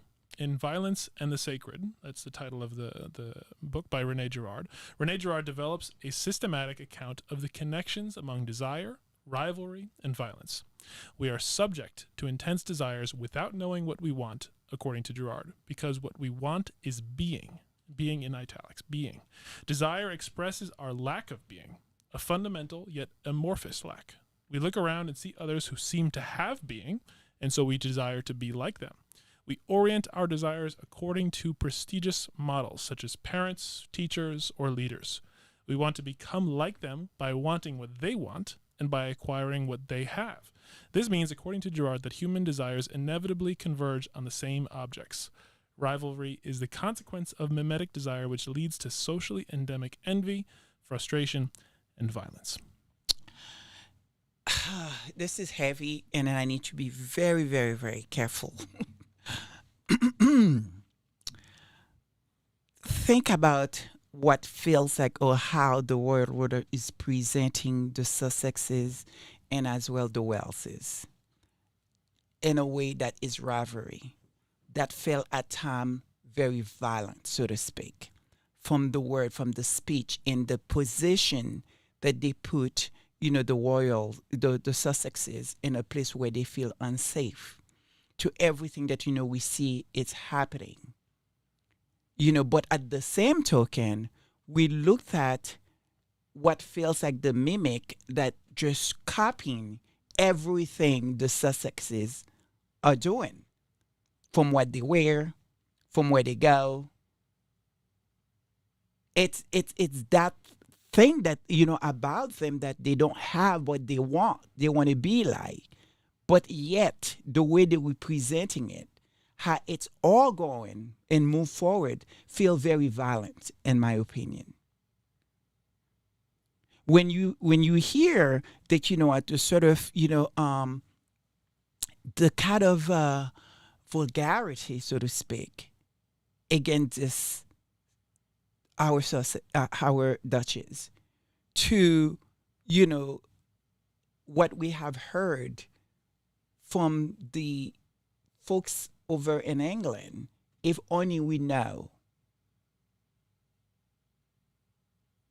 the kind of racist and things that been saying from the Met, I believe is the police. Metropolitan Police? Yes. It is awful. It is horrible. And there is a sense of lust. And you're looking at Harry's brother, who everything we have here about him, there is another side of him that we not asking question, we're not supposed to, we're not saying anything, but was told by us by Harry, who say that, you know what, he started a fight with him and injured his back on a doggy bowl. But remember, when he comes to see Harry, he got into a fight. He wasn't allegedly to see a duchess, who I believe at that time was pregnant. It makes you wonder, what if she was there? And we also have heard, allegedly, him putting his finger on her face where she said, "Do not put your finger on my face." Allegedly. Yeah. Go ahead. And just to say a special thank you to Paulrita JT and to Joy Armor for the super stickers. Thank you so much. Thank you so much. Paulrita saying they don't need a hug, they need therapy and jail time, or agreeing with Church Nelly when it comes to the Derangers. But I think what would really, there's so much that comes from that journal, like what it covers, because even this, like from what you were just talking about, the highest levels when it comes to the royal family, the Waleses, the Sussexes, how they are portrayed, this sort of the rivalry that is at least covered in tabloids, even to what Tabitha Talks Politics was just covering right now in that very video about these Le Creuset pans, because this whole thing is about this idea of whether there's this how desire leads to competition and rivalry, if it's from a lack of something or if it's from an abundance of something, having a plenitude, having an abundance, for lack of a better word. And that idea is exactly what Tabitha was talking about. Is like, yes, Meghan is this leader. We're going to desire what she wants. We want to emulate that behavior. That's what everyone sees that, right? And you can do that just as Tabitha was doing from a place of plenitude, where it's not this thing that is a rivalry where you end up having these negative feelings, but actually something that's coming from a place of abundance, of love, of joy. But if it's not, if the alternative is exactly this question of why do you see this type of response from some of those women that Dr. Ritchie just featured, this idea of what you want is of great consequence. He develops the idea they are subject to intense desires without knowing what we want, because what we want is being. And what we see in other people is that they have these things, that they have this being, and we want that, but we don't even know what it is. And it results in people feeling this sort of intense rivalry, intense sort of thing that is bordering on frustration and violence and envy. And so it's like that, all of that is captures this whole sort of dynamic from the smallest level of like the everyday people, how they're reacting to the new show, to what's going on at the macro level of what's actually playing out with the royal family and the tabloids. But is it possible as well, the reason why we're able to see some young women or women in general, white women, coming after a duchess the way they do, it's been programming in them as little girl, as many of them has participate on what you call that ball. What's the name of the ball? The debutante? The debutante ball. Mm-hmm. To introduce those women, those girls into society, and putting in their head, they can marry a prince. They can marry, or will marry a prince, will marry these big major families, those big families. This is supposed to be what that ball is about, is the introduction. Fathers introduce the girls to the massives. You know what I mean? It's been going for years. I mean, you can go back to during the what year, the Gilded Age. They called those, what was the name they called them again? They were called dollar princesses. The dollar princesses. And that was a lot of family here, especially in the U.S., that did not have titles. And then they went to England, and because of the money they have. And at the time that, many of those lords and a lot of all those dukes and, was running out of money. And so it makes sense to marry these women, that who had tons of money. And I think one of those women, which we have done, sort of something about it, I think it was a Vanderbilt. And, there's a lot of that happen. It's in that mindset, having that mindset to know that somehow that this is out there for you, it's yours. Yeah. You understand what I mean? And then all of a sudden that you have a biracial woman who her roots, it was very different. I mean, we know what they say when she just came in on the scene, straight out of Compton, even though the girl, that there's anything wrong with Compton, she was not from Compton. Her mother is from the other side of is as though, how dare she? Is that the mindsets that they have that make them think that, what? They're the one that deserve to have a prince, not her. Because you looked at everything that she has, they want it for themselves. And this idea that, she's not relatable, she's not this, she's not that, because I feel like when these people talking about, oh, she's not herself, she's fake, she's been fake, really what I'm actually really hearing is this idea that, very often most of those folks think that, what, Black women are loud, they are aggressive, they, all the horrible name that, they put on our back that we are not. And if we were aggressive, we have every reason and earn that to be. And I think because she has such softness about her, there's a soft tone. It's almost like, they're waiting for, well, come out of your shelves, sort of like they expect her to be, this, you know what I'm saying? Yeah. Definitely. And I think just to that point of, I think what you're talking about is actually really important of where did it come from? Even going back to that idea of like, what was the debutante? Like, what is this thing? Because part of it is a generational thing. But before continuing, just to say hello, it is wonderful to see you, Cookies and Cream. We've got Prudence Montague joining us as well. We've got that was her Cookies and Cream birthday. I think it was last week, I think. Was it? Yes, I think. Cookies, was it your birthday? If we missed it, happy birthday. Yeah. Happy birthday. Happy B-Day. We'll have Lady Sussex sing a song. No, I saw Baron put on the cake, said, Cookies and Cream. And Wait. I got this. Yes. Happy birthday. Yeah. And Yain Modestim has joined us as well. So wonderful to have you all. And thank you so much, V-Brain, for the super sticker. Thank you so much. But what you were just talking about, I think it's not exactly directly tied to this idea, but it feels like it's a good, it feels like it's applicable, even though it's kind of a jump over. And as you know, Lady Sussex, and you're the same way, and Charles the same way. It's kind of love to watch this sort of short clips of just motivational, inspirational quotes or thinking from philosophers, especially when you're trying to do a lot of work at once, since you need something that kind of keeps you going. And there's one that watched recently said, it was a speaker who was saying, if you think the price of doing the work to accomplish what you want is too high, just imagine what the price of regret is for not doing it. And the reality is, when you don't do that work, that price of regret, that sort of debt, that is something that is passed on from generation to generation. And it is something that is passed on until someone stands up and does the work to pay off that debt.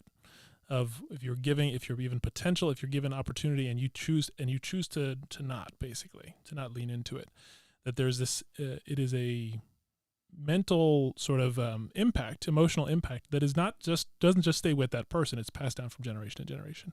And so I think that, to me, there's a really interesting corollary to what you're talking about of like, when you're looking at a lot of these white women who are freaking out about Meghan, it's like, where did that come from? And part of it, to what you're alluding to, you have to look back beyond just how they've lived their lives from themselves, but also what was the generational steps?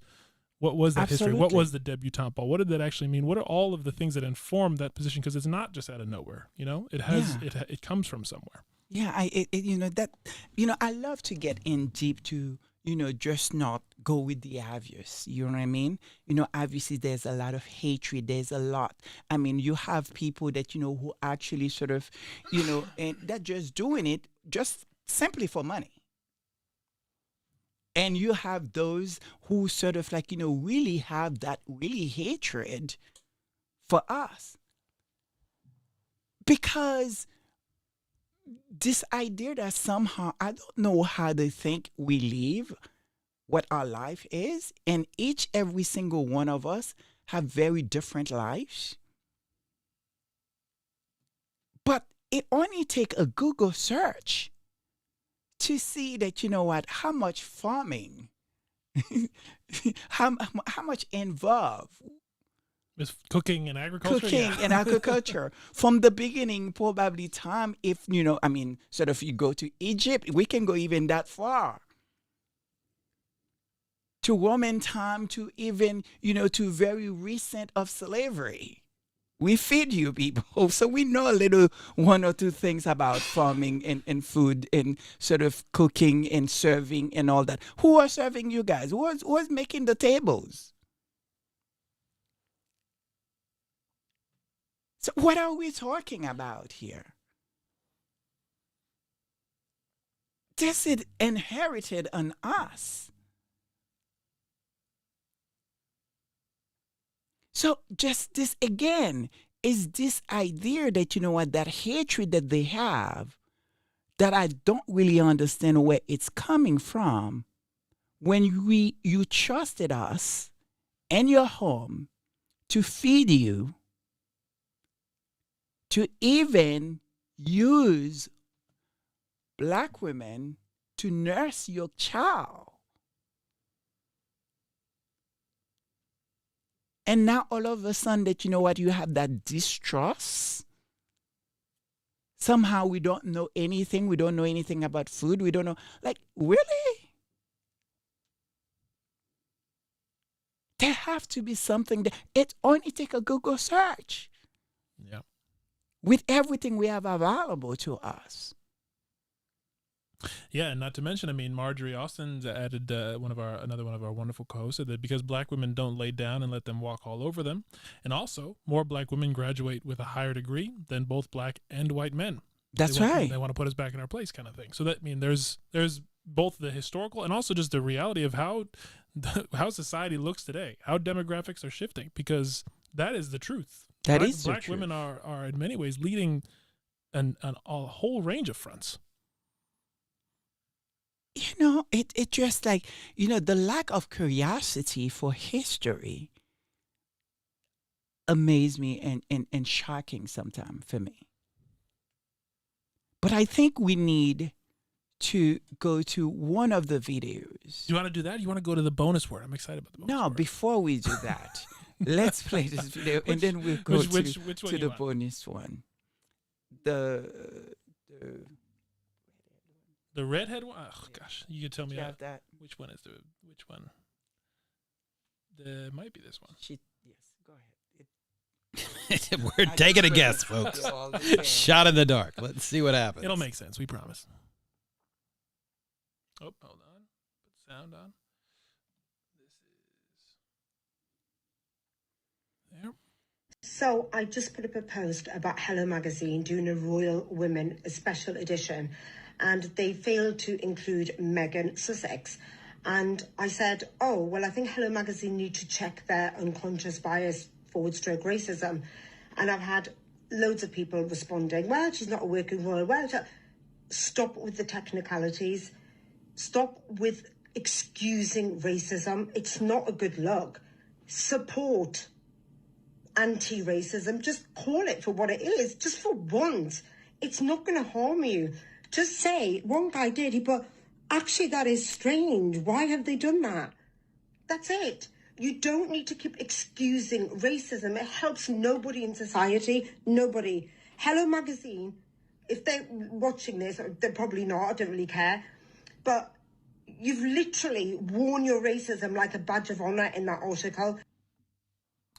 And by the way, hello, V. Thomas. Thank you for joining us. And just to throw it back, because there's some people who have joined since Ann Hall made this very insightful comment at the beginning of the service when we were talking about that, is that is all true, what that person just said, and valid. But also, as Ann Hall remarked, the reality is they almost did Meghan a service by not including her alongside all those other women who are they, what do they say, where are they, we don't even hear them. And so Meghan is in a totally different league. And so in some ways it actually it makes sense. It's something that who actually will do more damage for them than it would, even do for a duchess, to be honest. To put them in that front stage, I feel like they just punked them because now people actually going to compare and going to notice that probably would not even notice that paper.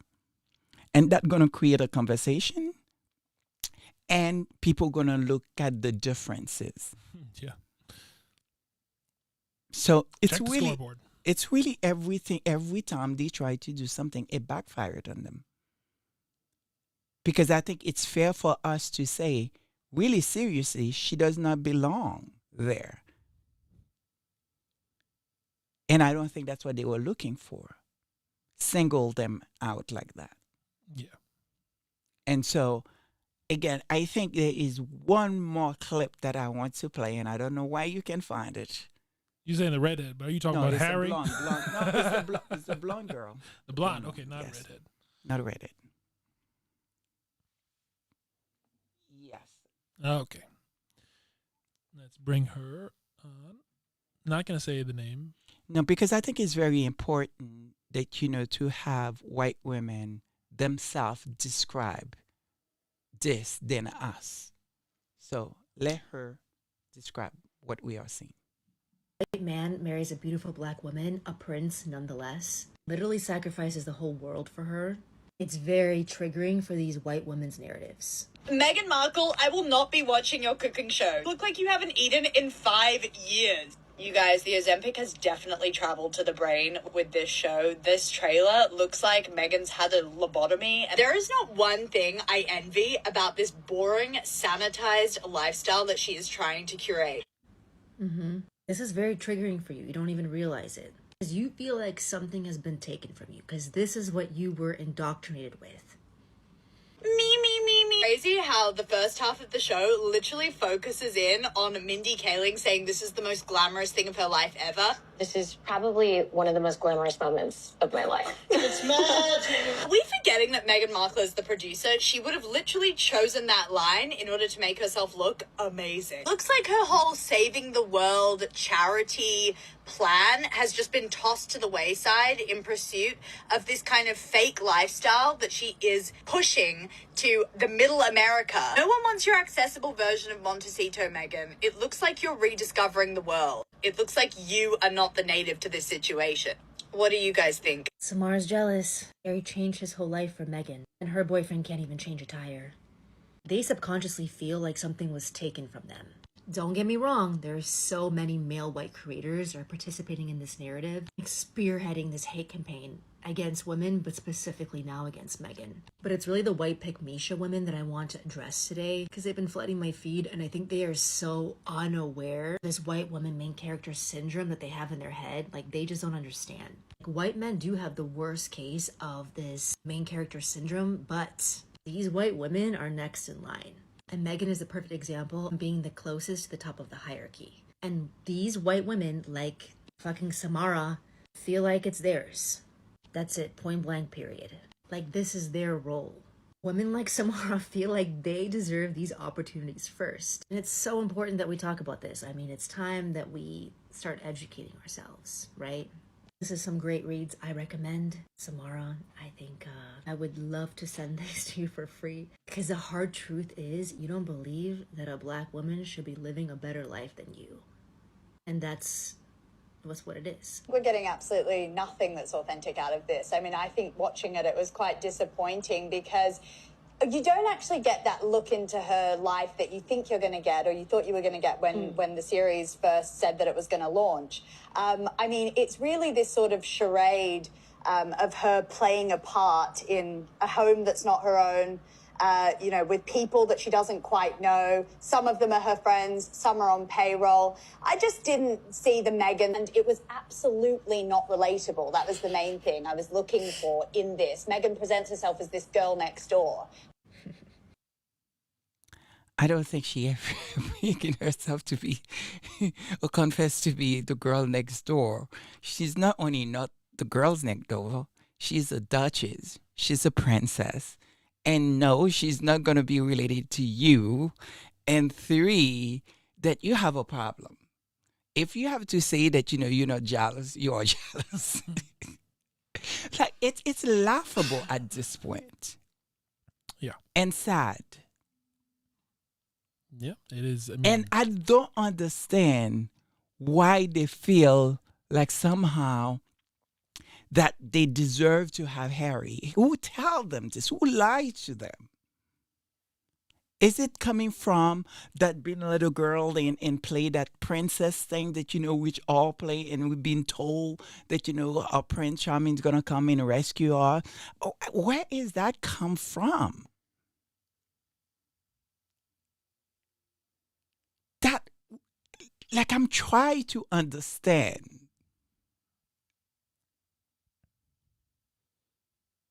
I don't get it. I think we should move to our next word. Let's move to our next word. Okay. So the next word is relatable. That's right. It was first used in 1720 and also is derived from Latin. It is the transitive sense of related. And it's also able to be shown or established to have a casual or logical connection to something. Is basically what that is. So a quick turn of phrase so that you can kind of get a feel for it is some of these linguistic simplifications are directly relatable to the loss of a certain language functions. That is basically a passage from William A. Foley. Mm-hmm. And the second definition for it is able to be related to, or another way to say that is a possible to understand like or have sympathy for because of similarities to one or oneself's own experiences. Absolutely. Which is, well, I'll say, because it is really important. It's about the experience that I talk about. You don't go into a show, you don't go to anything and thinking that you're going to be relate to it. You just go to it because there's something about it that you like, or you're curious. And to that curiosity, you find yourself relate to something or the story or to the host or to this, what is happening. So, go ahead, George. This is a journal that I found that is probably one of the most I've been the most excited for a while, just in terms of how many different things it ties together. It ties together the name that you chose for this channel, Lady Sussex. It ties together even what we just watched with the last clip in terms of the main character syndrome. And if you were watching the clip while actually watching the screen while the TikTok creator said that, you'll have noticed that she put up a picture of the different Disney princesses, that sort of idea. And so this is a wonderful journal. It's called, and it's maybe a little bit surprising, but you'll see. It's called Teaching with Stories, Empathy, Relatability, and the Fairy Tale. It's by Sarah Sieto and Brittany Warman, published in Marvels and Tales in 2019.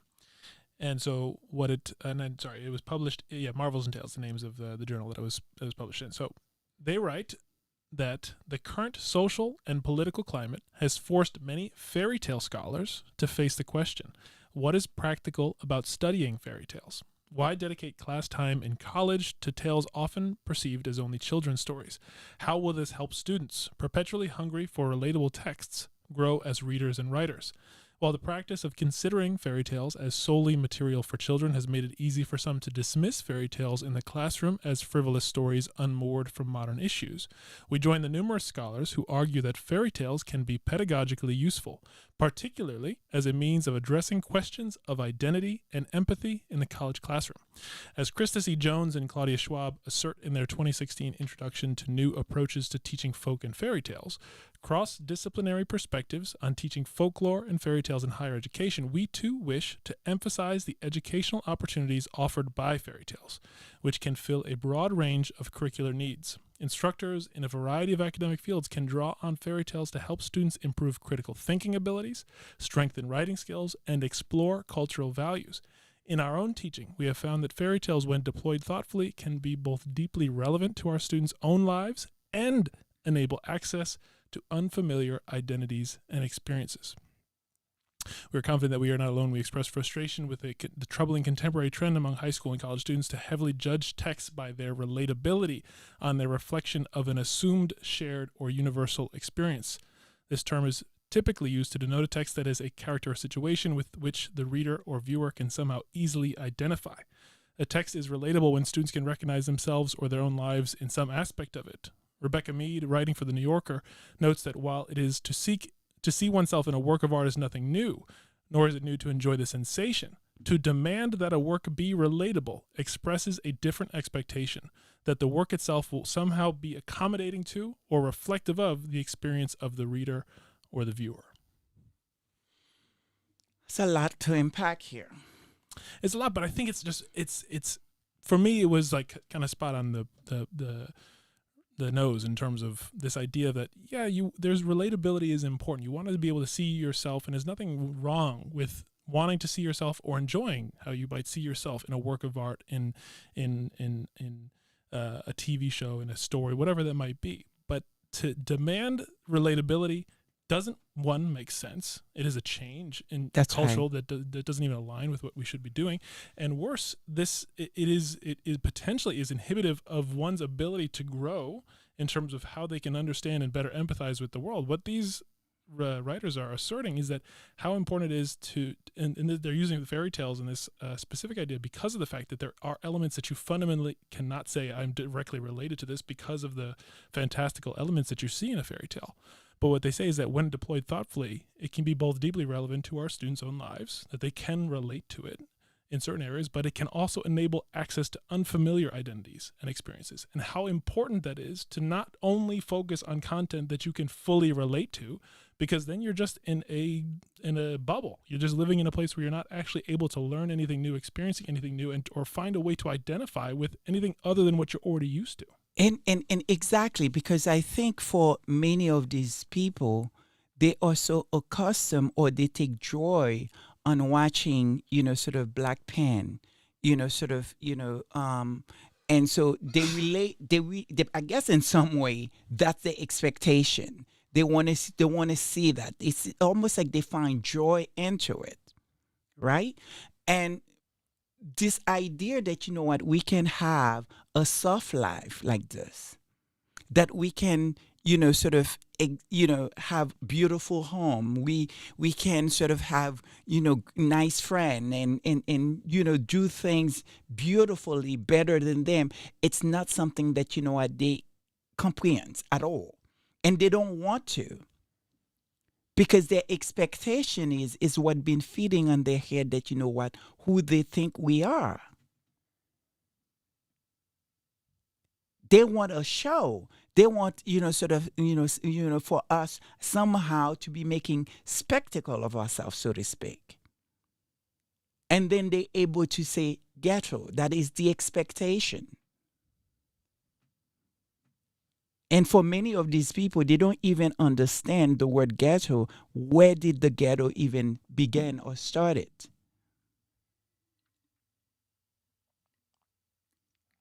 That lack of understanding, because for them that, they could sit down and watch, a slave movie, so to speak, that's about slavery.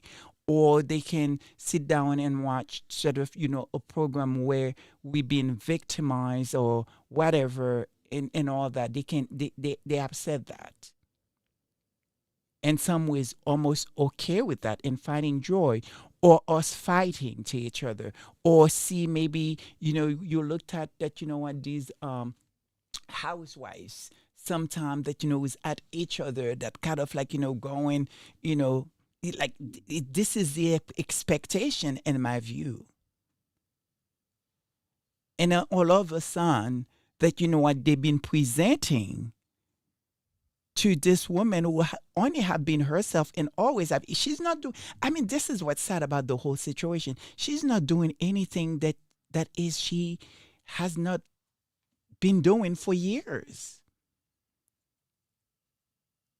And again, I don't want to justify anything to these folks because we don't have to, and we shouldn't. We need to make them look at themselves. And I hope one day those women going to look at themselves. It's going to be, well, I would love to be a fly on the wall. I would love to be a fly on the wall. To make a mockery out of yourself, where you're arguing and hating someone for something that, you know what, you claim that is, why you watch it to begin with? And what does she need to really? No, she's not. She can be.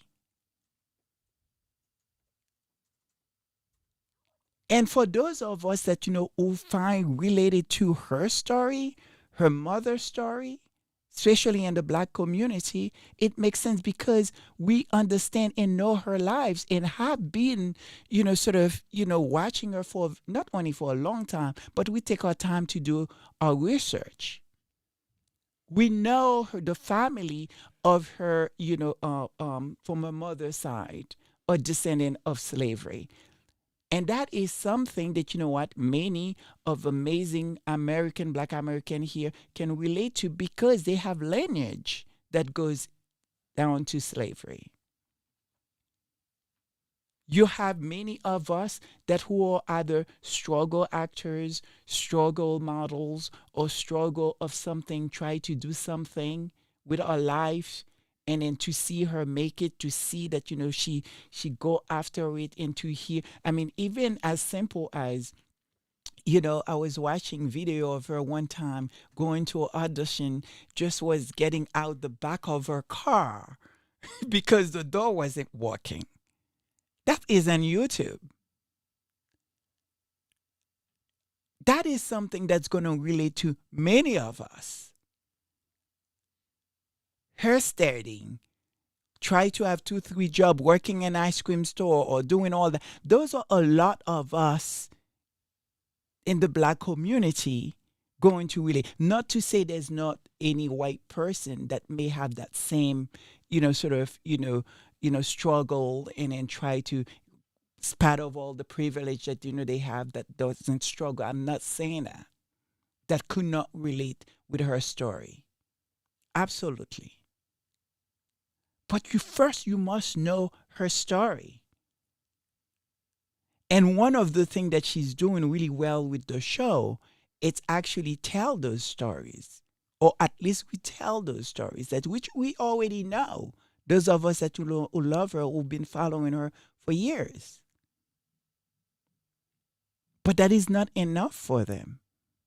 Because the expectation is, it is maybe, I don't know what they expect her home to look like. And Royal Sussex actually was saying that.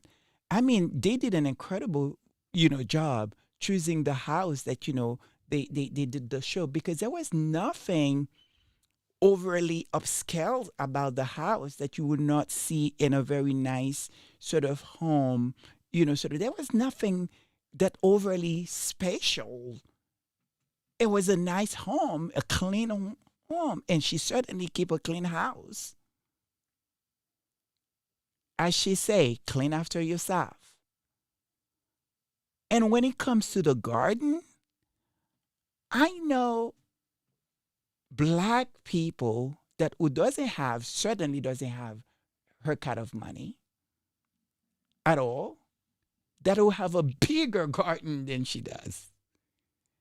I mean, you yourself, George, you go up on a farm, and I volunteer with your father, you know, working and you guys farming. Yeah. It's hard work. It's a lot of work. It's a different world. Everything that I've learned about even planting a flower, I learned that from your father. Because I thought it was all happened for me to enjoy, you know, but to actually sort of, you know, put your hand. And I find, you know, sort of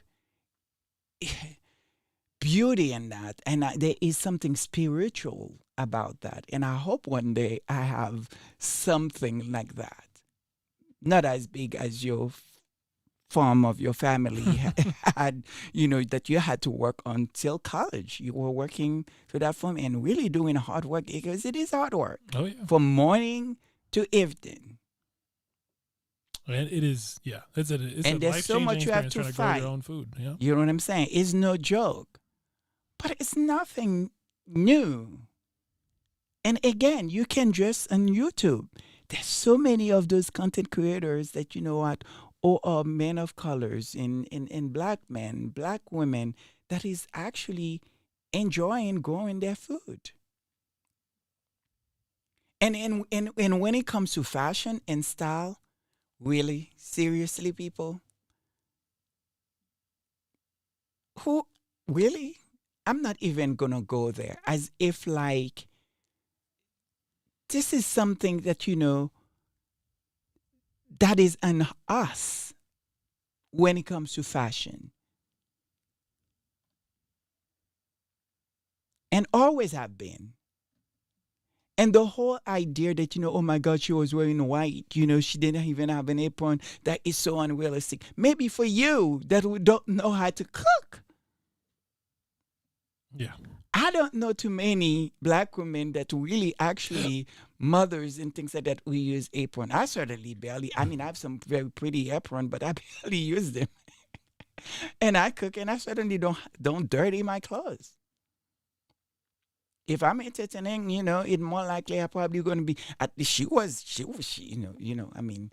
she's better than me. She was flat-footed. Maybe I should learn a few things. For me, I am going to be on those 4 inches heels.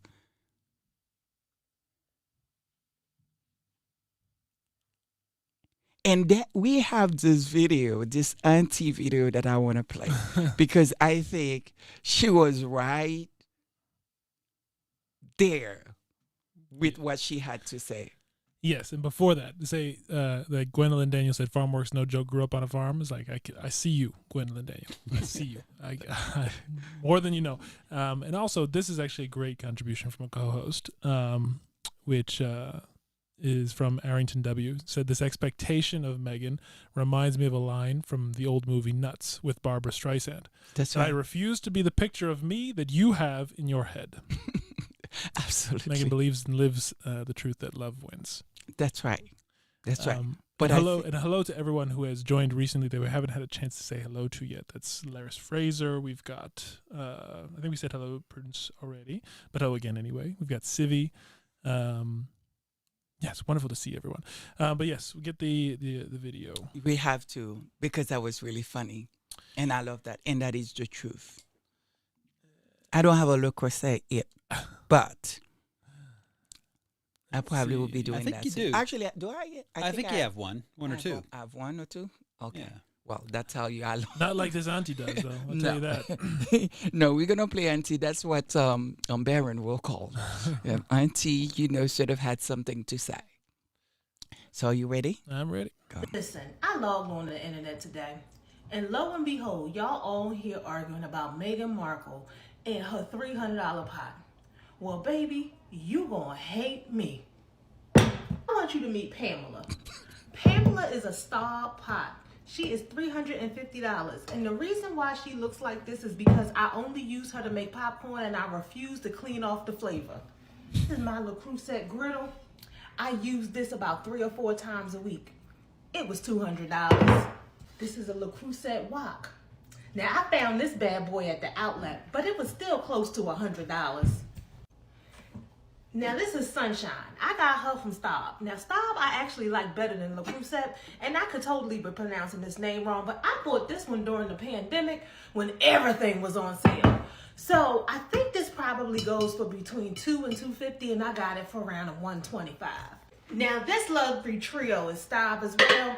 And I got this from Williams Sonoma. It was back there in the back of the store on the clearance rack. All 3 pieces was on sale for $99. Here is another griddle pan. I don't use this one as much, but I think I only got it because it matched the yellow, because I remember getting them at the same time.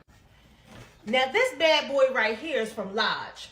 It looked just like the Le Creuset, but I got this from Home Goods for $39.99. And I can honestly say, it's a nice quality pan. It's heavy. And it works really good. The only thing, baby, you gotta be careful because that food will stick. Now, let me tell you this.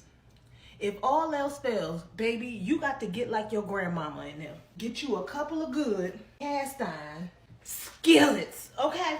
Listen, you deserve nice things. You don't gotta live in a luxury high rise. You don't gotta live in a $500,000 home. You ain't got to be married to a prince in order for you to have nice things. Start out with a good old cast iron skillet and a piece of lodge from over at the Home Goods, and then work your way up.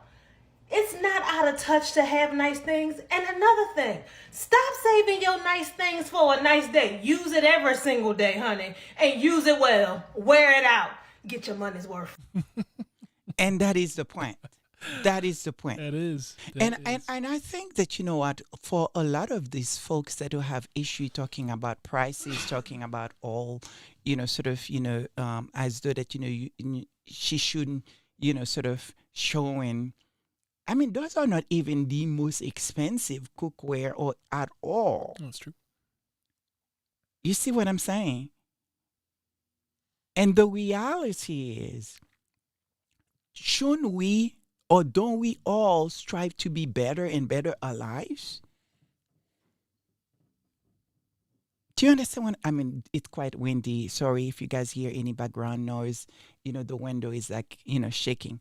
I mean, shouldn't we, you know, strive to be better? Wear better clothes. You know, I mean, black women in their hair, the amount of money they spend in their hair could $1,000. Live your best life. Some of those wigs cost a lot of money. Church Nelly knows. Exactly. Do you understand what I'm saying? And doing your nails. That is like what, $300 for our nails. And the hair, forget it. Our clothes, really? Cars, a home. This is really nothing here. The only difference is that, you know what? It's just a relaxing show. It's just getting tip. There's nothing wrong with that. We're all always sometimes looking for tip. Things that we can do a little bit easier, faster, because, you know, we have such a fast life. I mean, I make pasta, but when I make pasta, it's the kitchen, it's a mess. Everything is like, you have. If I could make everything in one pot, that's cut my time in half. I didn't know I could do that. Now I can.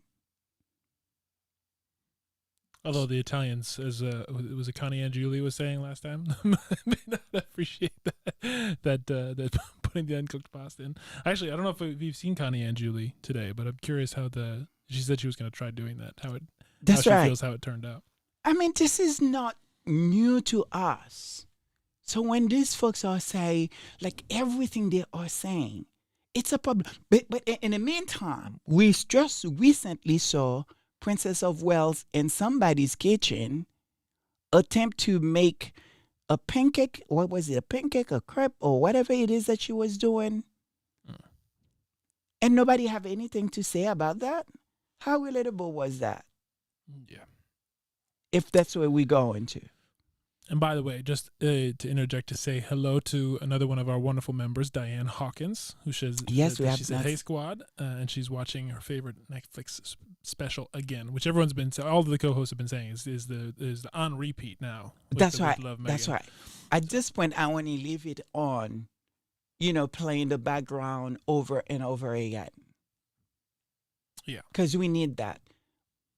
And we need that reminder. Church has confirmed that her wigs are in fact expensive. She ain't get them from Temu.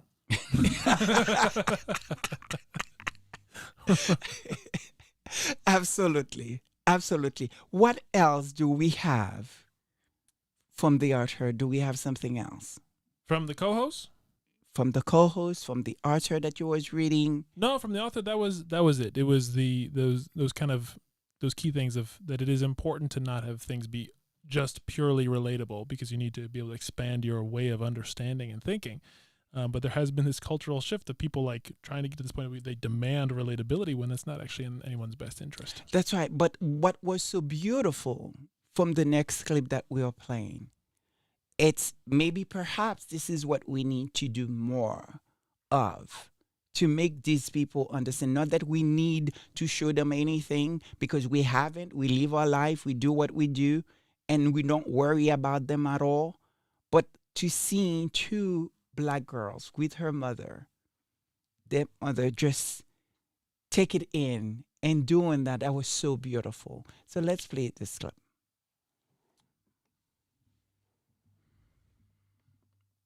Because that's what it's all about at the end of the day.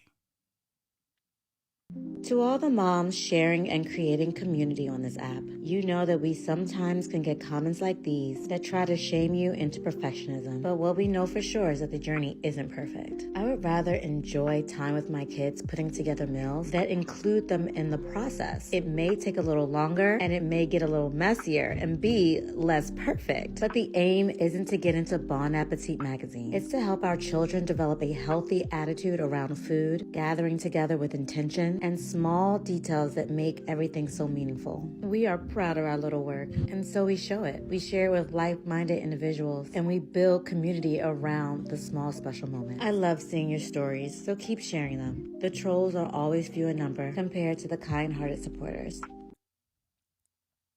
Absolutely. Just because it's wonderful. Again, this is building off of what you've been saying, Lady Sussex, contributions from our co-hosts, with Connie Bomber saying that we Black people have great stuff and we take care of ourselves and we deserve the best too. That's right. And Delphine Lemeni saying, yes, I spent most of my money on good wigs, cigars, clothes, shoes, and handbags. Amen. Amen to that. Amen to that. Because it is so true. I would love to invite those women to a church Sunday to see the incredible fashion, the hats, the suits, the heels, the makeup, the wigs. They have absolutely no. And I guarantee you, most of those women that is out there talking little crap, they probably live their life eating cereal. Not there's anything wrong with that. Probably don't even know how to boil an eggs. Do you understand what I'm saying? Like my aunt would have said, my she's gonna be a year, she's gonna say that they don't know how to do their washing. Clean themselves properly. Yeah. So of course they would not be able to wear white and cook and clean after themselves.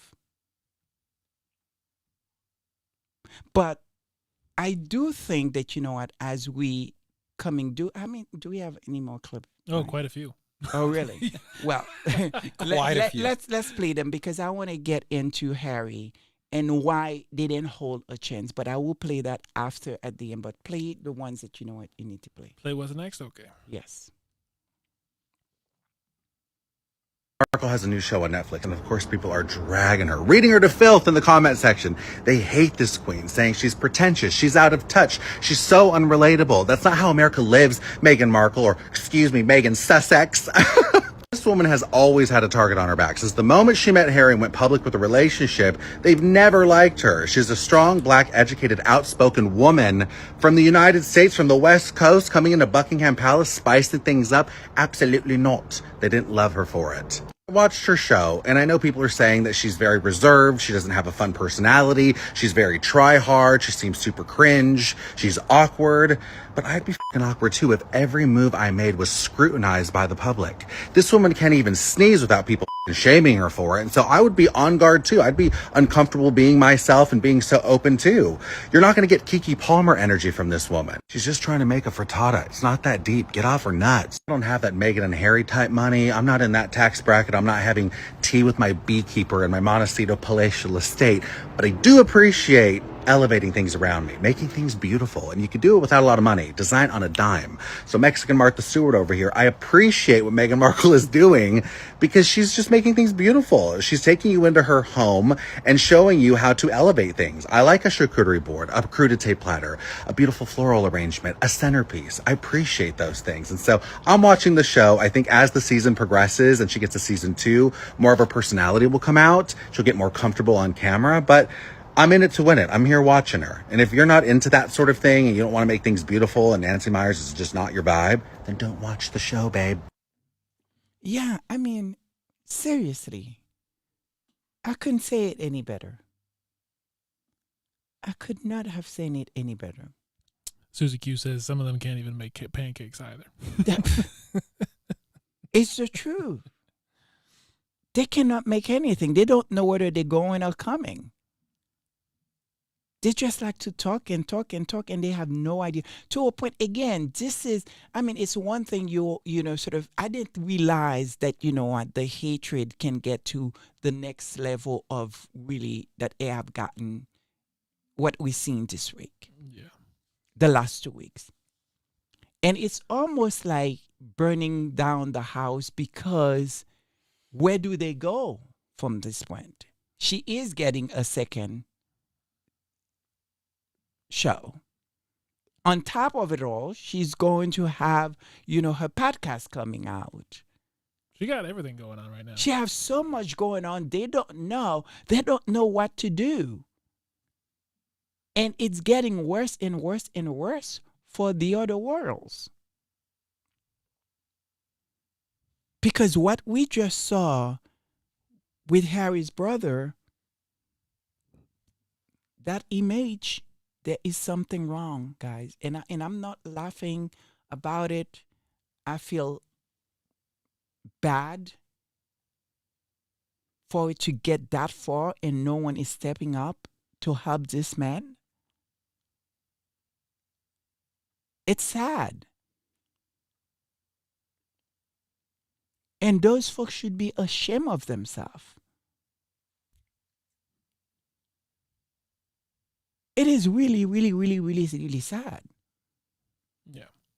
I can disagree with everything that he have done. He's not my cup of tea. He has nothing of interest that I'm interested in, besides being Diana's son. But I don't want to see him in that stage, in that space that he's in, with no help. Nobody is actually step up and ask any question. Are you okay? But let's spend all that energy after someone that who is literally in so many ways changing the world for the best. Holding the line, which is why these folks even still relevant in some ways. Why we even speak about them.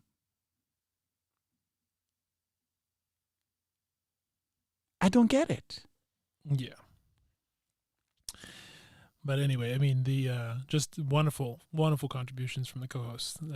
I love it. I'm loving it. The V Brame said they can't relate because it's not beans on toast. That's right. That's right.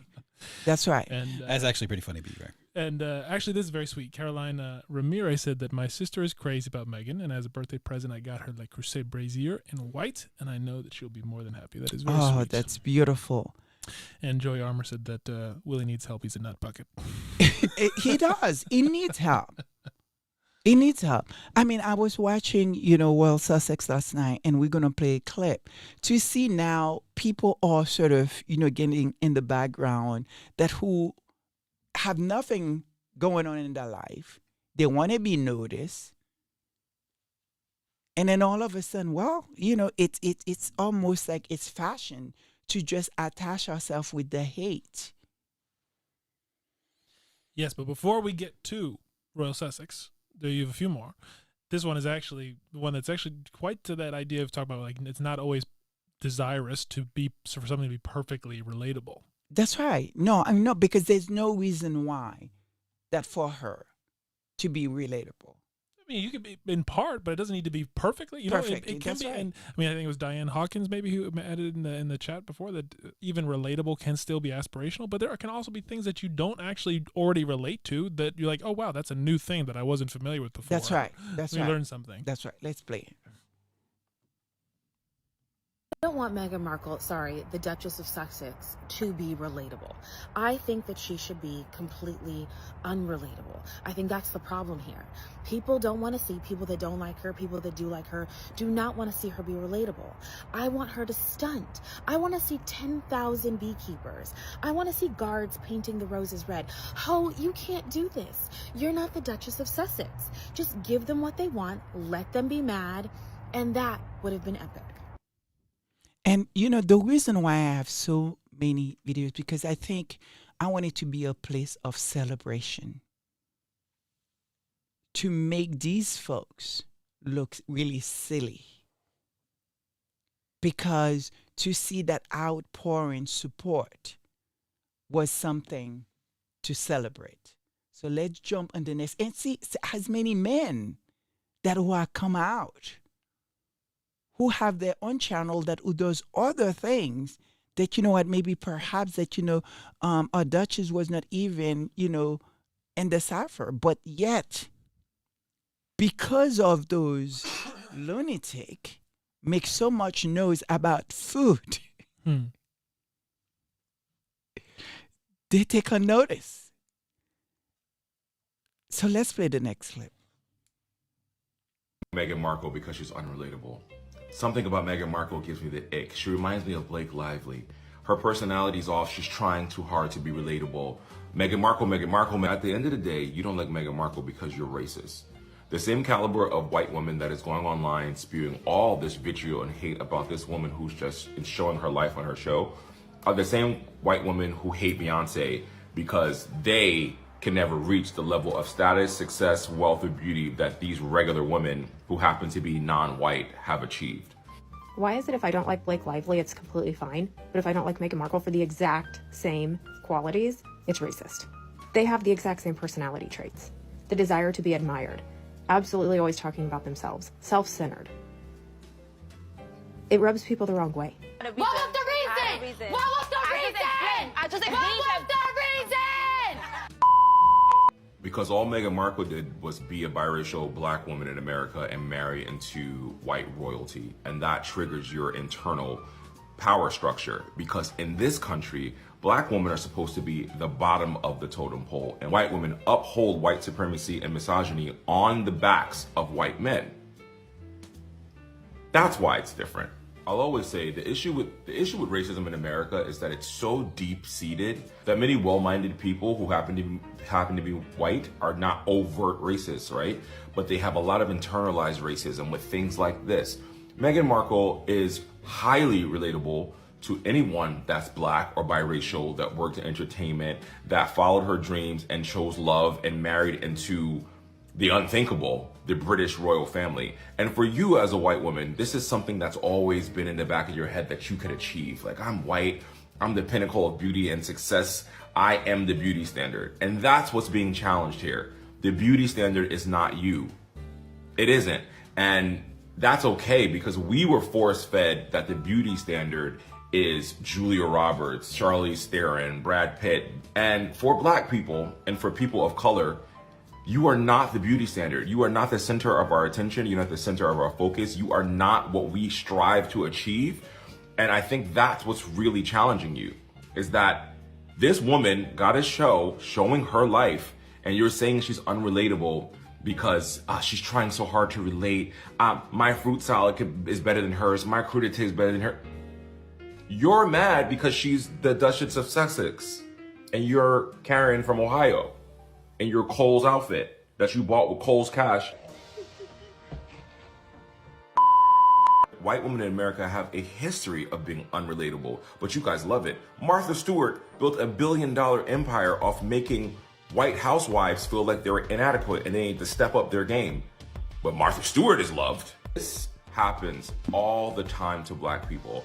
And we're the ones that can truly identify microaggressions or just covert racism. It happens in my whole life. I mean, when you occupy white spaces or do things white people think they should have the ability to do before you, you're called a lot of things. I've been called, oh, you're not really black. You have a master's. Oh, you're in school. You speak the way you do. You're not really black. No, bitch, I'm black. Or when I say white privilege is real, oh, I didn't go to school in London, I don't have a grad degree, my family struggled, you're still white, you have white privilege. You see how that works? So before you guys come online and talk about this girl for simply being herself, this hate is unwarranted, and compare her to Blake Lively, y'all have really lost the fucking plot. Go back to your mall, walk around in the morning, get some workout in, and get the fuck offline. Bye. I mean, do I need to say anything more? But what the reason why I can't really, and I think I've told the story one time. I had a group of school friends that who we literally like next door to each other, and my little tiny little apartment was nothing sort of spacious, to be honest, guys. A couple of nice little pillows from my favorite store. My favorite store, Home Goods. A few pillows, and keep things clean. The house. A few pillows. Yes, well, I love my nice little. I'm very girly. My home is very, very girly. Very, very nice, very pretty, but nothing special. You know what I mean? In a budget, you're in school. There's nothing. And I remember the girls, they were having a party next door. And their friends, all white, of course, and they come over because my little tiny little apartment is next door to them. And then they coming in and say hello. And their guests come in my apartment. The first thing that they ask, whose apartment is this? It's a very nice apartment. Whose apartment it is? I'm like, it's mine. And they looked at me as if like I was lying or something, and searching around. Somebody probably going to come around the bathroom or something to say, oh, no. Or I'm going to say, no, I lie. It's not mine. And I never quite really understand that until much, much, much later. And now to be in that space where as though you're not supposed to have nice thing. And trust me, there was nothing nice. It was nice, but it was nothing expensive. I know how to put stuff together and, do the best that I can. I love my space to look clean, even if it was just one sofa. But somehow that I didn't even deserve that.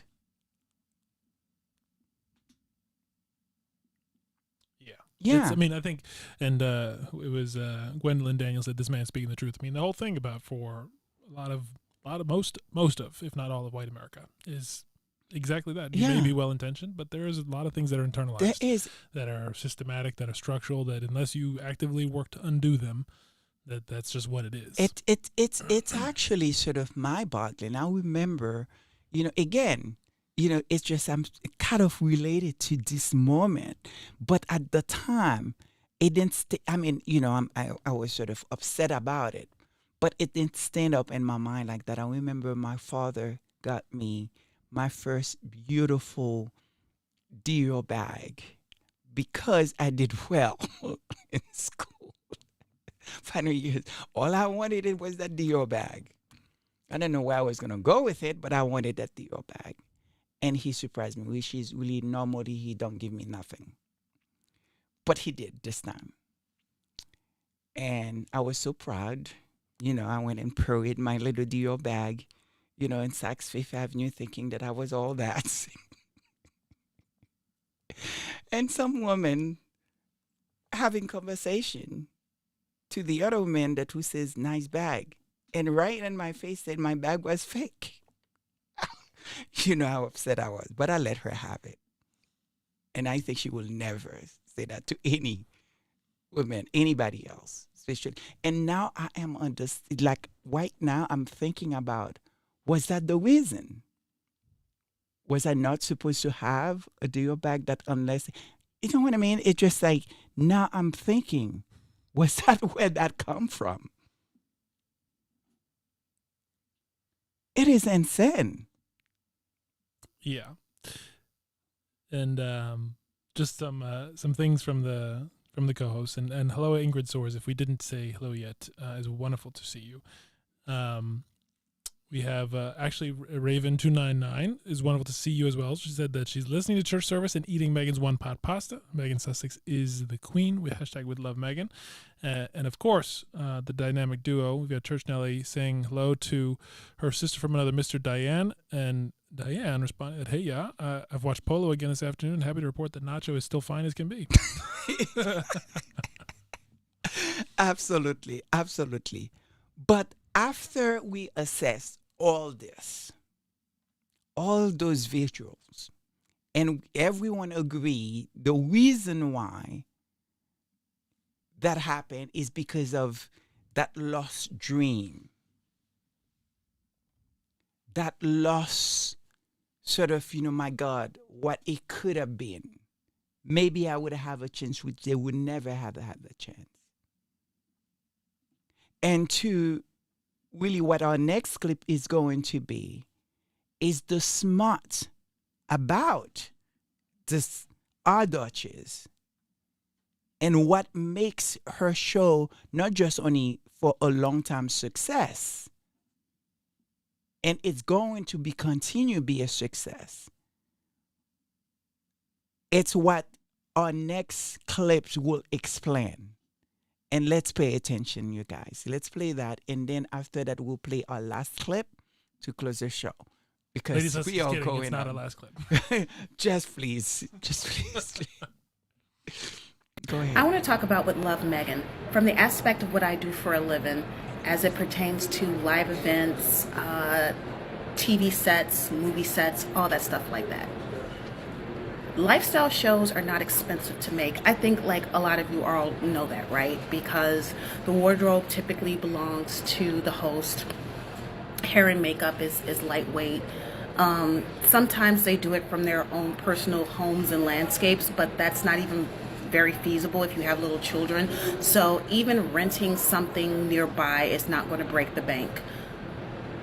When you see what Meghan has done, you don't question whether or not she keeps her contract.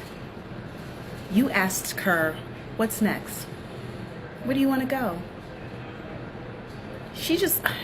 Netflix is being humble about it. They're saying season 2, but Meghan at least has 3 more seasons of this to come, at least.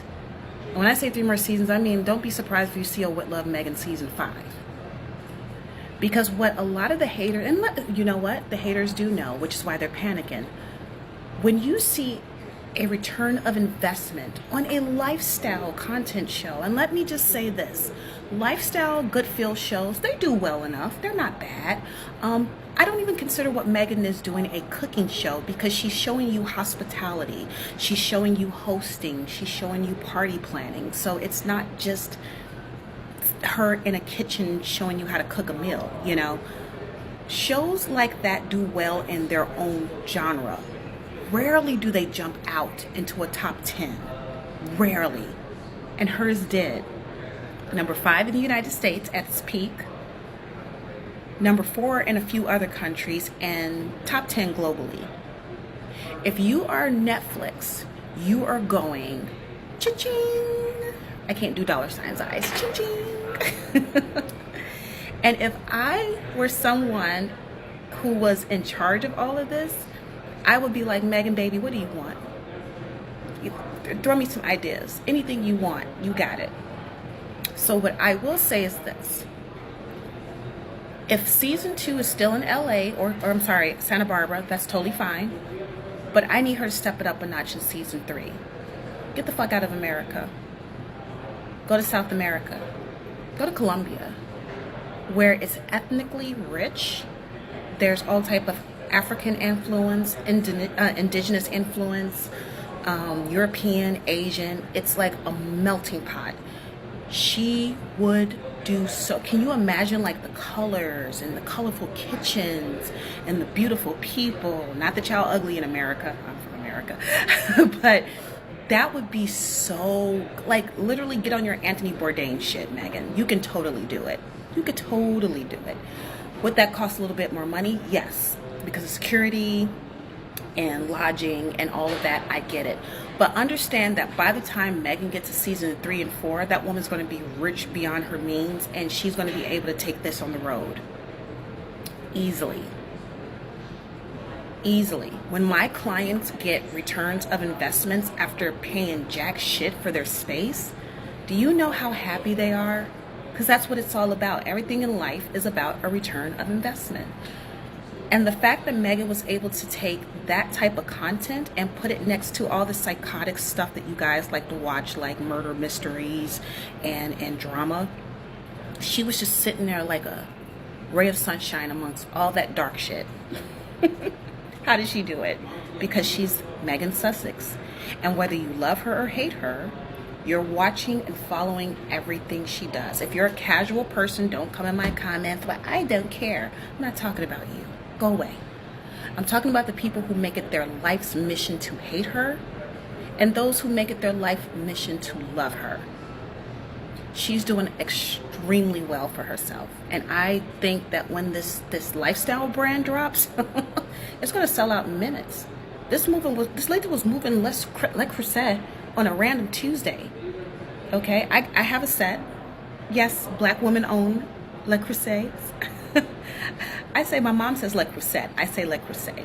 But I have one that I inherited from my grandmother. My mom didn't want it. And then I have one that I bought that was new. The cream colored one I would absolutely love if I can find it, because y'all done bought it all up and I can't find it anywhere.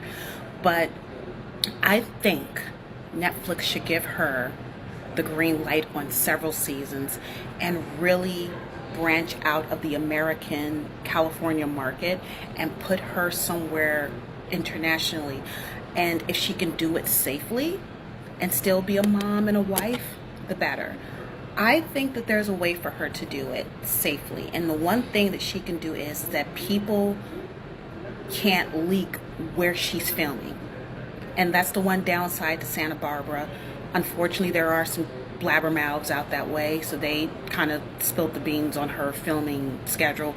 But I think if she went somewhere international, believe it or not, I think a lot of people would keep it shut because they know with her comes some type of return of investment for them. They know it.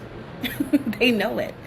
So if you haven't watched that show, check it out. It is really feel-good content. I cleaned my whole house watching that show and then had to sit down again because I will bake that cake and I will make those Korean chicken wings if it's the last thing I do. And that one-pan pasta dish. I gotta try that. See, so much good stuff. So much good stuff. Give the woman what she wants. Bye. Le Creuset, Le Creuset, Le Creuset. Yes. And it is amazing. It is. I also love that idea that she has of taking With Love Meghan like on the international stage in all these different countries. I think that'd be amazing. Well, I hope so. I mean, they already shot sort of season 2. I wonder. Maybe not. And by the way, let me just interrupt you for 1 second, because Yes. that is a massive super sticker, Susie Q. Thank you so much. We are so grateful. Said fantastic podcast, guys. I'm truly enjoying it, and that makes us also just very happy. So thank you. Yes, thank you so much. Thank you. We are so grateful. You have no idea. But I think we're going to move on to, of course, to our beautiful prince, Royal Sussex Baron, because one of his, he covered, the fact is that, there's a group of people that will actually, their interest is just to sort of, getting in the background of hate, because nobody know who they are. They either has been, or they just try to get famous, I guess. Guess what you call 15 minutes of fame. And it was incredible how he covered, because it was this comedian. Let me let him tell you, because only him could describe it and tell it more than I can. So let's play, our Prince Baron. And so I'm not going to say the name of this person. I don't like her. But the reason why I'm showing you this is because she, Vogue Williams, this all-out assault on everything Meghan They are scraping the barrel. You know how we just said that all of those people, we don't know who they are because they're not really celebrities. Well, should I say, they're like the D list or the G list or whatever. This person right here is a comedian, and just looking at her face causes you to chuckle. So she could probably get a laugh just walking out on the stage. There was a whole like collection of photos of her with this scowl on her face where she's frothing at the mouth with anger and outrage over a lifestyle cooking show and how much she doesn't believe Meghan is what is it approachable or likable, whatever the word is. And this anger and hostility, what it is there is a gravy train right now. If you can say something ugly and critical about Meghan, you get a good 24-hour news cycle where people will actually be able to see you and find out what talents you supposedly have and that you are available for work or whatever the case may be. Um, they're using it to their advantage to help boost their career. Like when Rebel Wilson, remember Rebel Wilson said those things about Meghan, and she won herself a good 48 hours in the news cycle. A lot of people do that, especially these struggling comedians and influencers and stuff. They want to use Meghan to get put on the map. I couldn't agree more. I couldn't agree more. But I will say this to all the haters, all those sort of, girl with that kind of fantasy that feels like somehow that it should have been them that will have Harry. And this idea that, they're getting into the internet and show their hatred, their vulgarity. And surely everything that would have turned off a Duke. And the truth of the matter is, what makes him so attracted to a Duchess, what he loves so much about her, it's everything that they don't have. And actually, they tell on themselves. And certainly, those are not the type of women, even if he wasn't with the Duchess, that he will want to marry. But I will let him tell you all by himself. We are going to play Prince Harry. Let's play Prince Harry. Despite what certain people were saying about her, I never heard her speak a bad word about anybody or to anybody. On the contrary, I watched her redouble her efforts to reach out, to spread kindness. She sent out handwritten thank you notes, checked on staff who were ill, sent baskets of food or flowers or goodies to anyone struggling, depressed, off sick. The office was often dark and cold, so she warmed it up with new lamps and space heaters, all bought with her personal credit card. She brought pizza and biscuits, hosted tea parties and ice cream socials. She shared all the freebies she received, clothes and perfumes and makeup, with all the women in the office. I stood back in awe at her ability or determination to always see the good in people. The size of her heart was really brought home for me one day. I learned that Mr. R, my former upstairs neighbor when I was in the Badger set, had suffered a tragedy. His adult son had died. Meg didn't know Mr. R, neither did she know the son.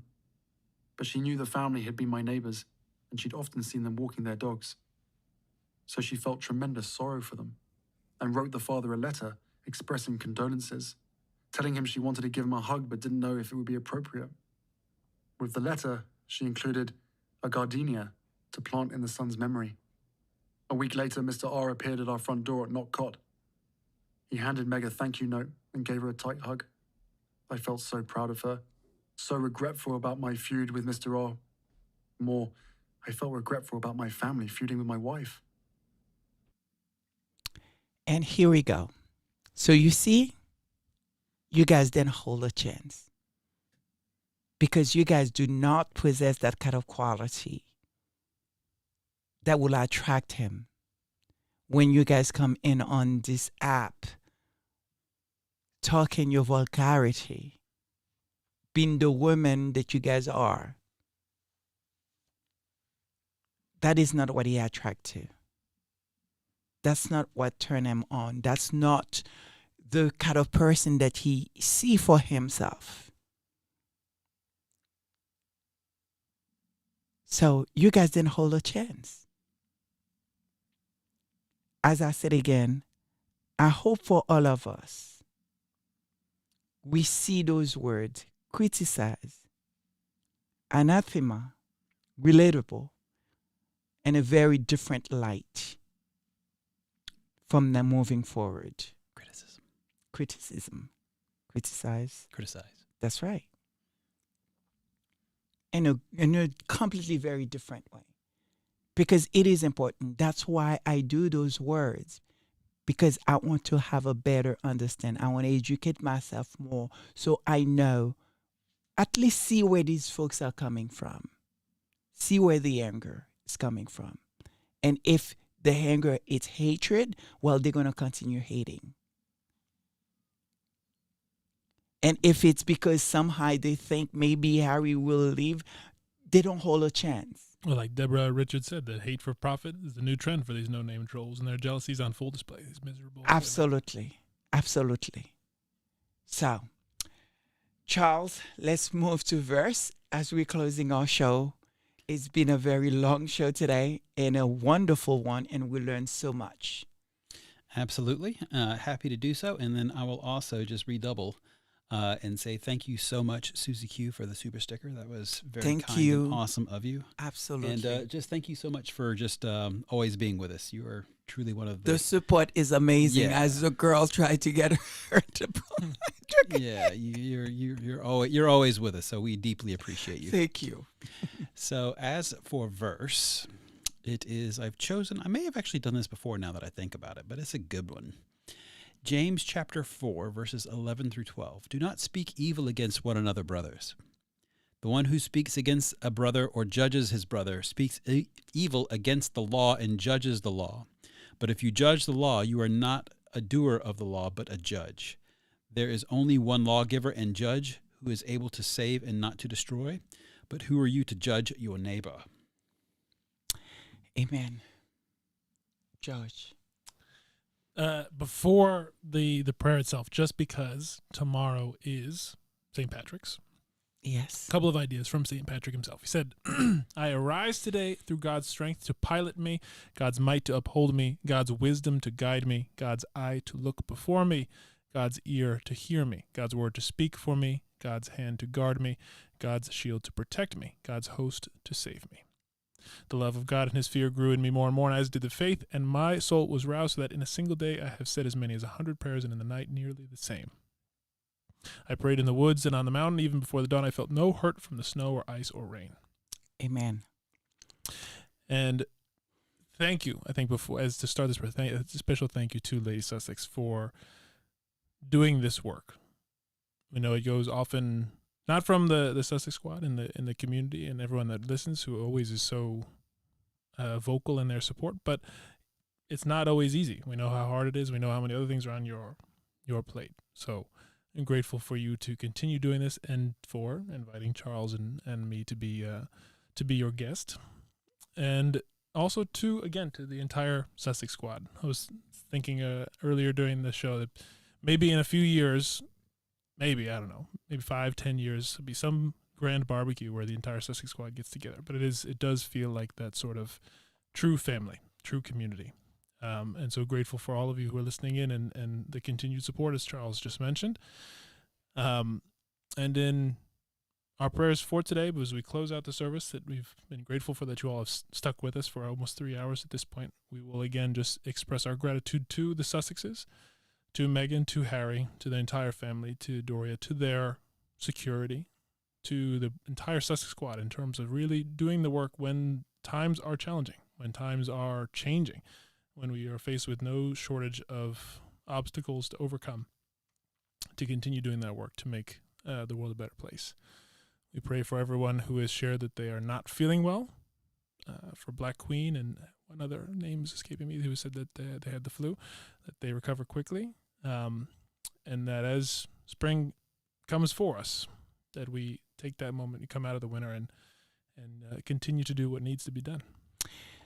Oh, you say it all. And spring, time to renew, time to flourish, time to be with whole, time to create new path for us.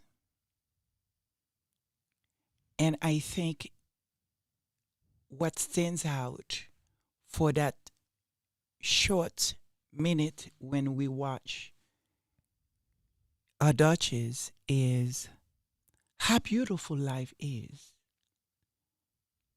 And very often that, we seeking and searching or thinking of what is paradise or a visionary what paradise look like. But if you take a minute,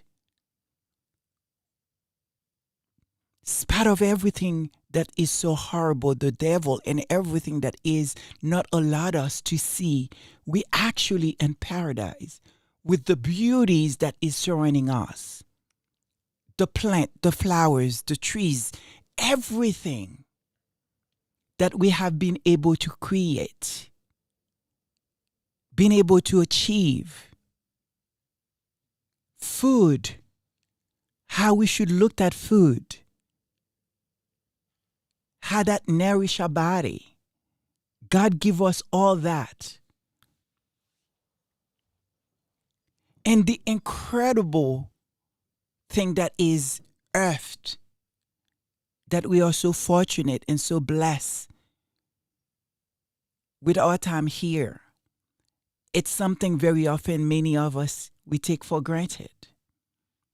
We destroyed it. We hate each other. We do all this awful, horrible thing because that is what the devil wants us to do. Just for the same reason why we are looking at the beauty that is a Duchess and what she's tried to do, and they're not allowing us to enjoy that. They're not allowing us to see that. That is the job of the devil. That's why the devil wants us to not see that beauty, but instead see the beauty on tearing each other apart and the hatred. That is more fun. That sort of, create more views, so to speak. This is where the money is. Because we're not supposed to have that moment of enjoyment. And so I hope where we are right now, what we are saying to the devil, this is a new day, this is a new dawn. We can see the light spot of the darkness. The moon is actually shining enough for us to create a path for ourselves. And we will get to the other side. Because what we know as Christian, this moment right now, God had given his only son for our sin to save us. This moment of Lent. And it's time to reflect all of it. And so I pray for empathy for those haters. I pray for their soul. And I'll extend my prayer to what I've seen that is a concern. It's Prince of Wales. And I hope that, someone reach out, giving him the help that he needs because he too deserves love. He too deserves for someone to care about him. And I hope that happens for him. And I pray for this community that will continue giving so much to me, to all of us. And I pray for my friend, my brother, someone that I've never met, never speak on the phone with, Baron, who is a light, a blessing, really to all of us. So I pray for his safety. I pray for his family. And I pray for him that he take care of himself. So, thank you so much for joining me this evening. I love you all.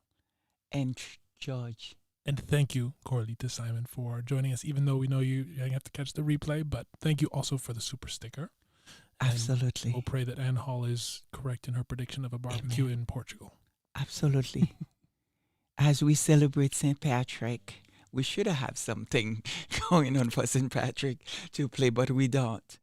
And so please take care of yourself, take care of your mental health, and knows that, you know what, spite of all what is happening, there is light. There will be light. Because that's what it was supposed to be.